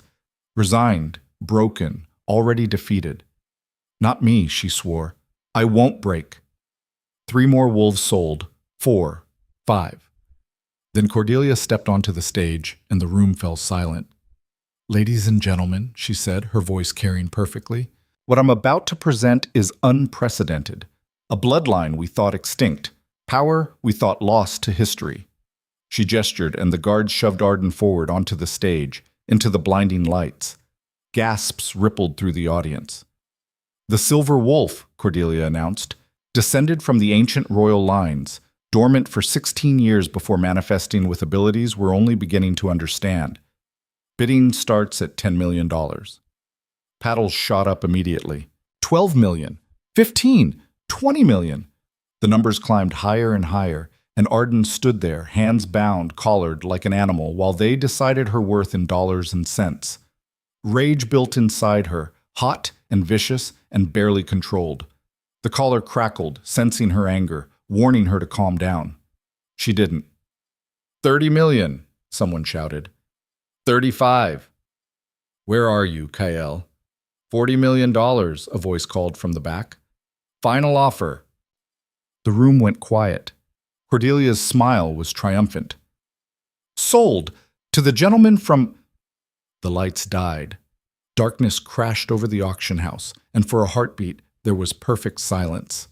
Then all hell broke loose. The stage beneath Arden's feet shuddered. The collar around her neck sparked once, twice, then went dead. And through the chaos, through the screaming and the gunfire and the confusion, Arden heard Kael's voice in her head, or maybe in her heart. Now. She shifted.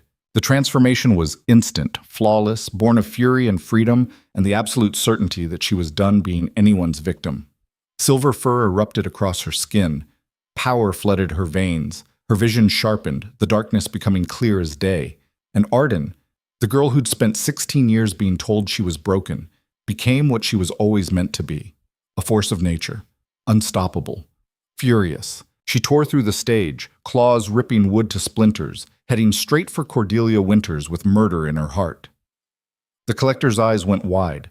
For the first time, Arden saw fear there. Good. She wanted her terrified. Behind her, she heard the sounds of battle.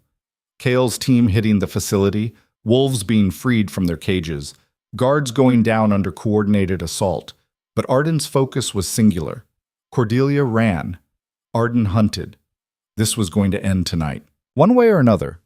Cordelia Winters ran like her life depended on it, because it did.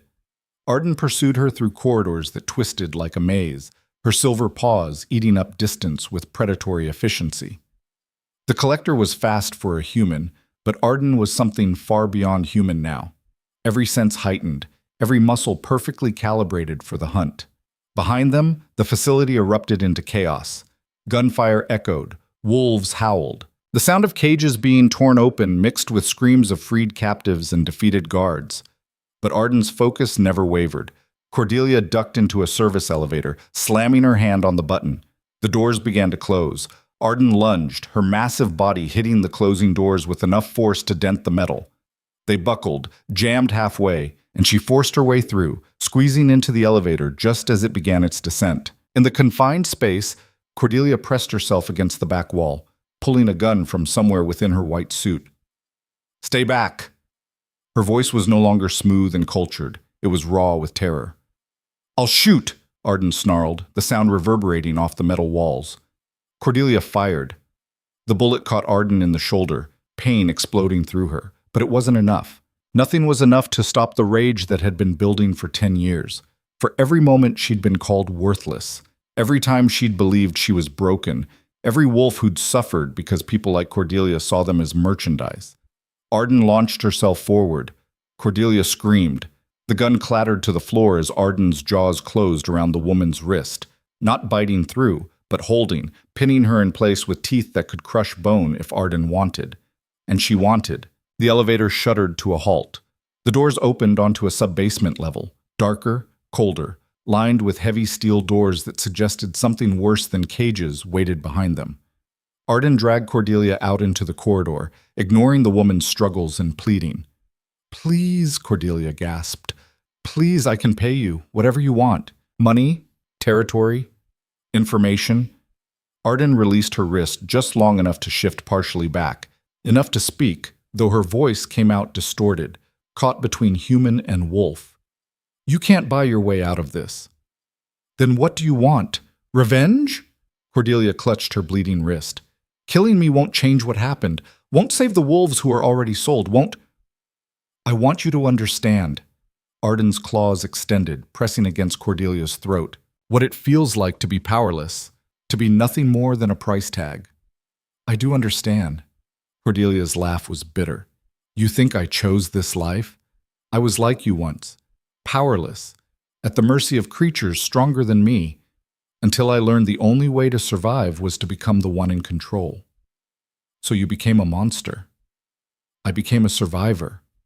Cordelia met Arden's eyes, and for a moment there was something almost human there, almost vulnerable. "And you'll become one too, if you're smart. You think Cale Draven wants you for who you are? He wants what you represent, power, a weapon he can use against his enemies. You're just trading one cage for another." The words struck deeper than Arden wanted to admit. But before she could respond, footsteps echoed down the corridor. Kyle emerged from the shadows, flanked by Theron and Mira. His human form was spattered with blood, his silver eyes blazing with barely controlled fury. When he saw Arden, still partially shifted, still pressing claws to Cordelia's throat, something in his expression softened. "Arden," he said quietly, "let her go. She deserves to die." "Probably, but not like this. Not by your hand." Kyle moved closer, careful, non-threatening. "You're not a killer. Don't let her make you into one." "She's right, though, isn't she?" Arden's voice cracked. "You want me because I'm useful, because I'm powerful, not because of who I am." Kale's expression shuddered. "Is that what you think?" "I don't know what to think anymore." "Then think about this." Kale stopped a foot away, those silver eyes locked onto hers with devastating intensity. "I wanted you before I knew what you were. Before the shift. Before the silver fur. When you were just a scared veterinary assistant trying to hide from the world. Something in me recognized you, claimed you. Not because of power or politics or what you could do for me, but because you're mine. And I'm yours. That's what the mate bond is." Arden's grip on Cordelia loosened fractionally. "You can't know that." "Yes, I can. Because I've lived 300 years without feeling this. Without wanting to protect someone so badly it physically hurts. Without—" He stopped, something raw crossing his face. "Without loving someone." The word hung in the air between them, impossible and terrifying and real. "You don't love me," Arden whispered. "You don't even know me. I know you're brave, fierce, that you came back to face your worst nightmare to save wolves you barely remembered. I know you threw yourself into danger without hesitation because you couldn't stand by while others suffered." Kale's voice was rough. "I know that every moment I spend with you makes me want more, want everything. So yeah, maybe it's fast, maybe it's insane, but it's true." Tears burned Arden's eyes, part human emotion, part wolf instinct recognizing truth when it heard it. She released Cordelia, stepping back, letting the shift complete its reversal until she stood there human and naked and shaking. Kyle immediately shrugged off his jacket, wrapping it around her shoulders. Thank you, Arden said quietly. Always. Theron moved forward, hauling Cordelia to her feet with zip ties already in hand. What do we do with her?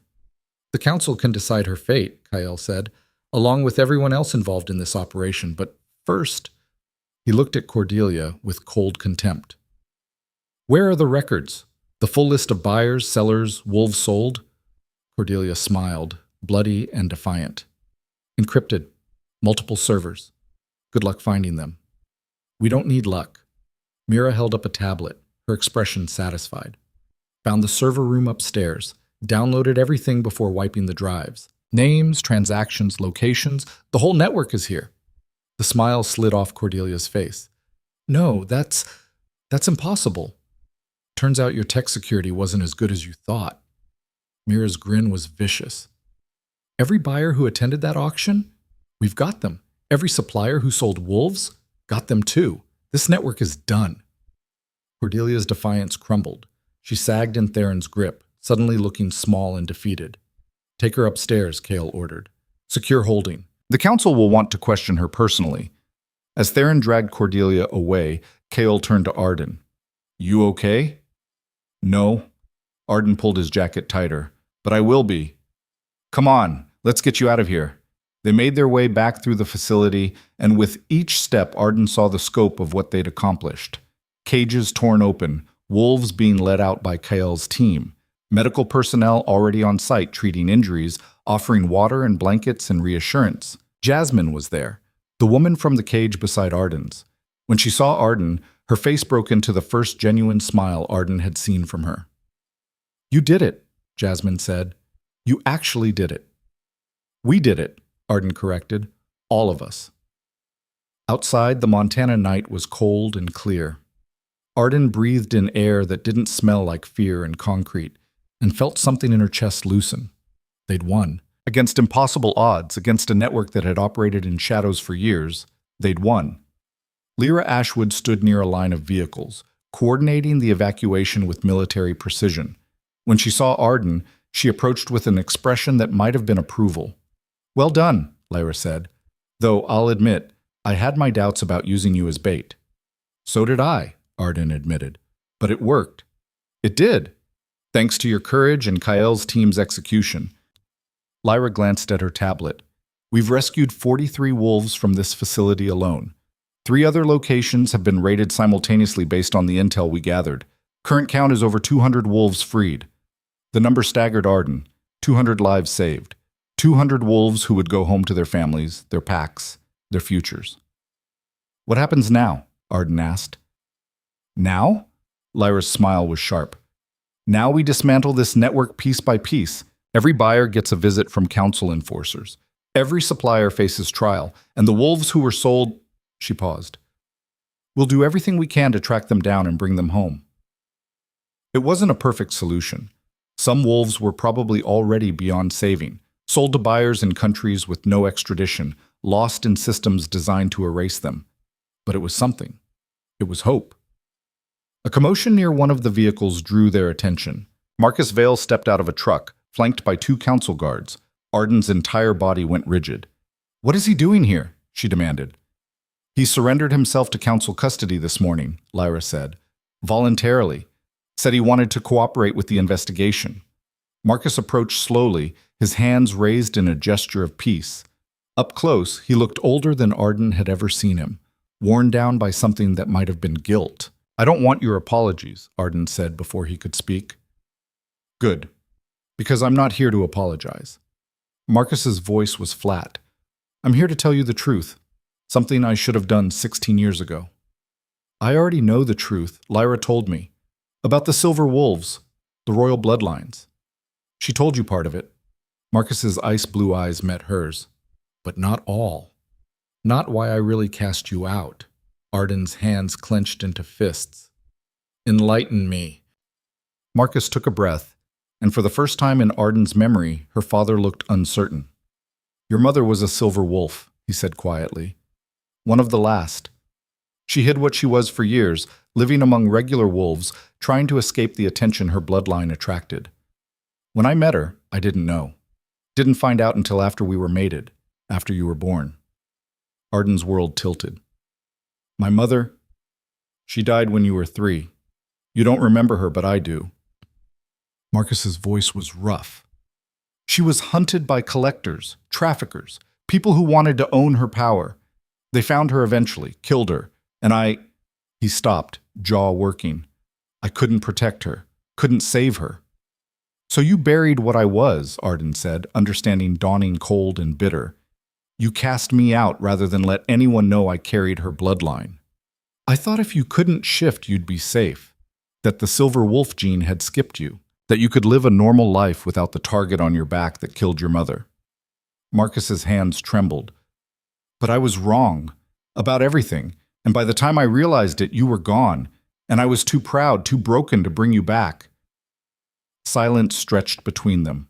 Arden waited for the anger to come, the rage, the desire to hurt him the way he'd hurt her. But all she felt was exhaustion and pity. You're a coward, she said finally. You let fear control you, let it poison everything you touched, and you destroyed your own daughter rather than face that fear. I know. Do you? Because knowing and changing are two very different things. Arden stepped closer, meeting those ice-blue eyes without flinching. I forgive you, not because you deserve it, but because I'm done letting you have power over me, done defining myself by your failures. Marcus looked like she'd struck him. Arden, I'm not your daughter anymore. You made sure of that 10 years ago. Arden's voice was steady. But I'm something better, something you could never be. I'm free. She turned and walked away, leaving Marcus standing there with his guards and his guilt. Kyle fell into step beside her, saying nothing, just offering his presence. That was harder than fighting Cordelia, Arden said quietly. Probably, but you did it. Kale's hand found hers, warm and solid. You're incredible, you know that? I'm a mess. You're both, and I wouldn't change a thing. Arden stopped, turning to face him fully. In the cold Montana darkness, with chaos still unfolding around them and her entire world irrevocably changed, Kyle Draven looked at her like she was the only thing that mattered. About what you said before, Arden started. About the mate bond. About loving me. I meant it. No hesitation, no doubt. I don't know if I can say it back. Not yet. I've spent too long not trusting anyone, not believing in anything permanent. Arden's throat tightened. But I want to try. I want to see where this goes. If you're willing to be patient with me. Kale's smile was soft, devastating. I've waited 300 years for you. I can wait a little longer. What if I'm never what you need me to be? What if the mate bond is wrong? He kissed her. Gentle at first, then deeper, his hands cupping her face like she was something precious. Arden melted into him, letting herself feel this impossible connection that had been building since the moment he walked into her clinic. When they finally broke apart, both breathing hard, Kyle rested his forehead against hers. The bond isn't wrong, he whispered, and you're already everything I need. Just be patient with me too. Let me prove it to you. Okay, Arden said. Okay. The next 3 weeks passed in a blur of testimony, trials, and rebuilding. The council moved swiftly, dismantling what remained of the trafficking network. Buyers were arrested. Suppliers faced justice. Cordelia Winters was sentenced to life imprisonment in a facility designed specifically for supernatural criminals. Marcus Vale was stripped of his alpha position, his pack dissolved and absorbed into neighboring territories. He accepted the judgment without protest, a broken man who'd finally run out of excuses. Arden didn't attend his sentencing. She had more important things to focus on, like learning to control her wolf. Training with Lyra and Kyle's combat specialist, she discovered the extent of her abilities. The silver wolf wasn't just stronger and faster than normal wolves. She could sense things others couldn't, track with impossible precision, and her presence alone made other wolves instinctively submit. Power that should have terrified her.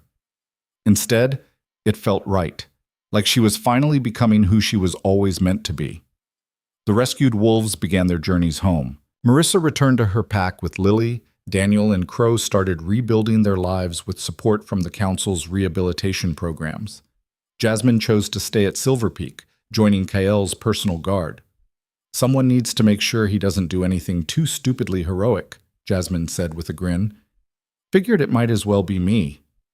Alara visited often, bringing updates on her sister and niece. The human woman had proved herself invaluable during the facility raid, and Kael offered her a permanent position as liaison between human authorities and supernatural communities.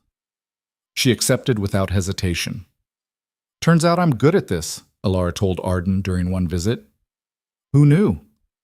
I did, Arden said, from the moment you demanded to come with us. On the 23rd day after the raid, Lyra called a formal gathering of pack leaders and council members at Silver Peak. Arden stood in Kael's quarters staring at herself in the mirror. The woman looking back was almost unrecognizable from the scared veterinary assistant who'd hidden in that tiny apartment in Brookhaven. This woman had scars and strength in equal measure, silver-streaked hair that marked her bloodline, eyes that held both vulnerability and fierce determination. This woman was a survivor, a fighter, a wolf. You ready? Kael appeared in the doorway, dressed in formal clothes that made him look every inch the king he was. No, Arden admitted, but I'm doing it anyway. He crossed to her, pressing a kiss to her temple. That's my girl. The gathering was held in Silver Peak's main hall, a massive space that could accommodate hundreds. Pack leaders from across the region had come, along with council members and other influential wolves. All of them here to witness what Lyra had called a historic moment. Arden entered with Kael, and the room fell silent. Every eye turned to her, some curious, some awed, some openly hostile. She felt their judgment, their assessment, their attempts to categorize her into boxes she no longer fit. Let them look. She wasn't hiding anymore. Lyra stood at the front of the hall, regal and commanding. We are gathered today to address several matters of critical importance to our community. First, the successful dismantling of the trafficking network that has plagued our territories for 2 years. This victory belongs to many, but none more than Kael Draven and Arden Vale. Applause rippled through the hall. Second, the matter of the Silver Wolf bloodline. For 300 years, we believed the royal line's extinct. That belief was incorrect. Lyra's gaze swept the room. Arden Vale carries the bloodline of the ancient kings. Her power, her abilities, her very existence challenges everything we thought we knew about our history. Murmurs now. Uncertainty. Some wolves looked excited. Others looked afraid. Which brings me to the third matter, Lyra continued. The question of what role Arden will play in our community going forward. Some have suggested she should be bound to a pack through formal mate bonds to ensure her power doesn't become a threat. Others have proposed she be placed under council supervision, monitored, and controlled. Arden's hands clenched.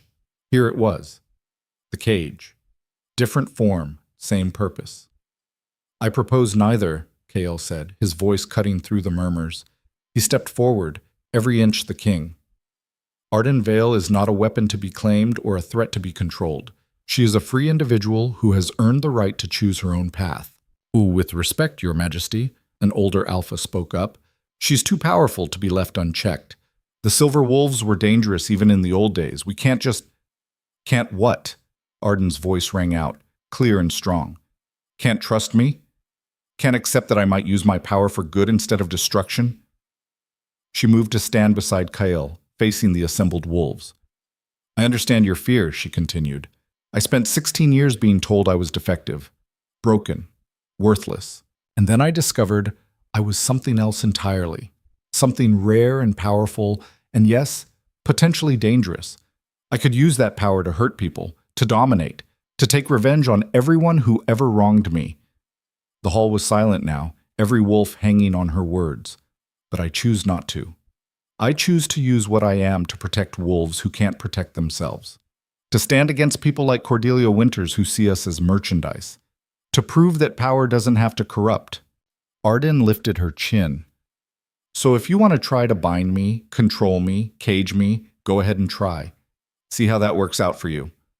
Her eyes flashed silver, and several wolves in the crowd actually stepped back. Or, she said more quietly, you could trust me. Give me the chance to prove I'm not your enemy. Let me choose my own path and my own bonds. Silence stretched for a heartbeat. Then Lyra began to clap. Others joined, tentatively at first, then with growing enthusiasm. Not everyone. Some wolves still looked uncertain, afraid. But enough.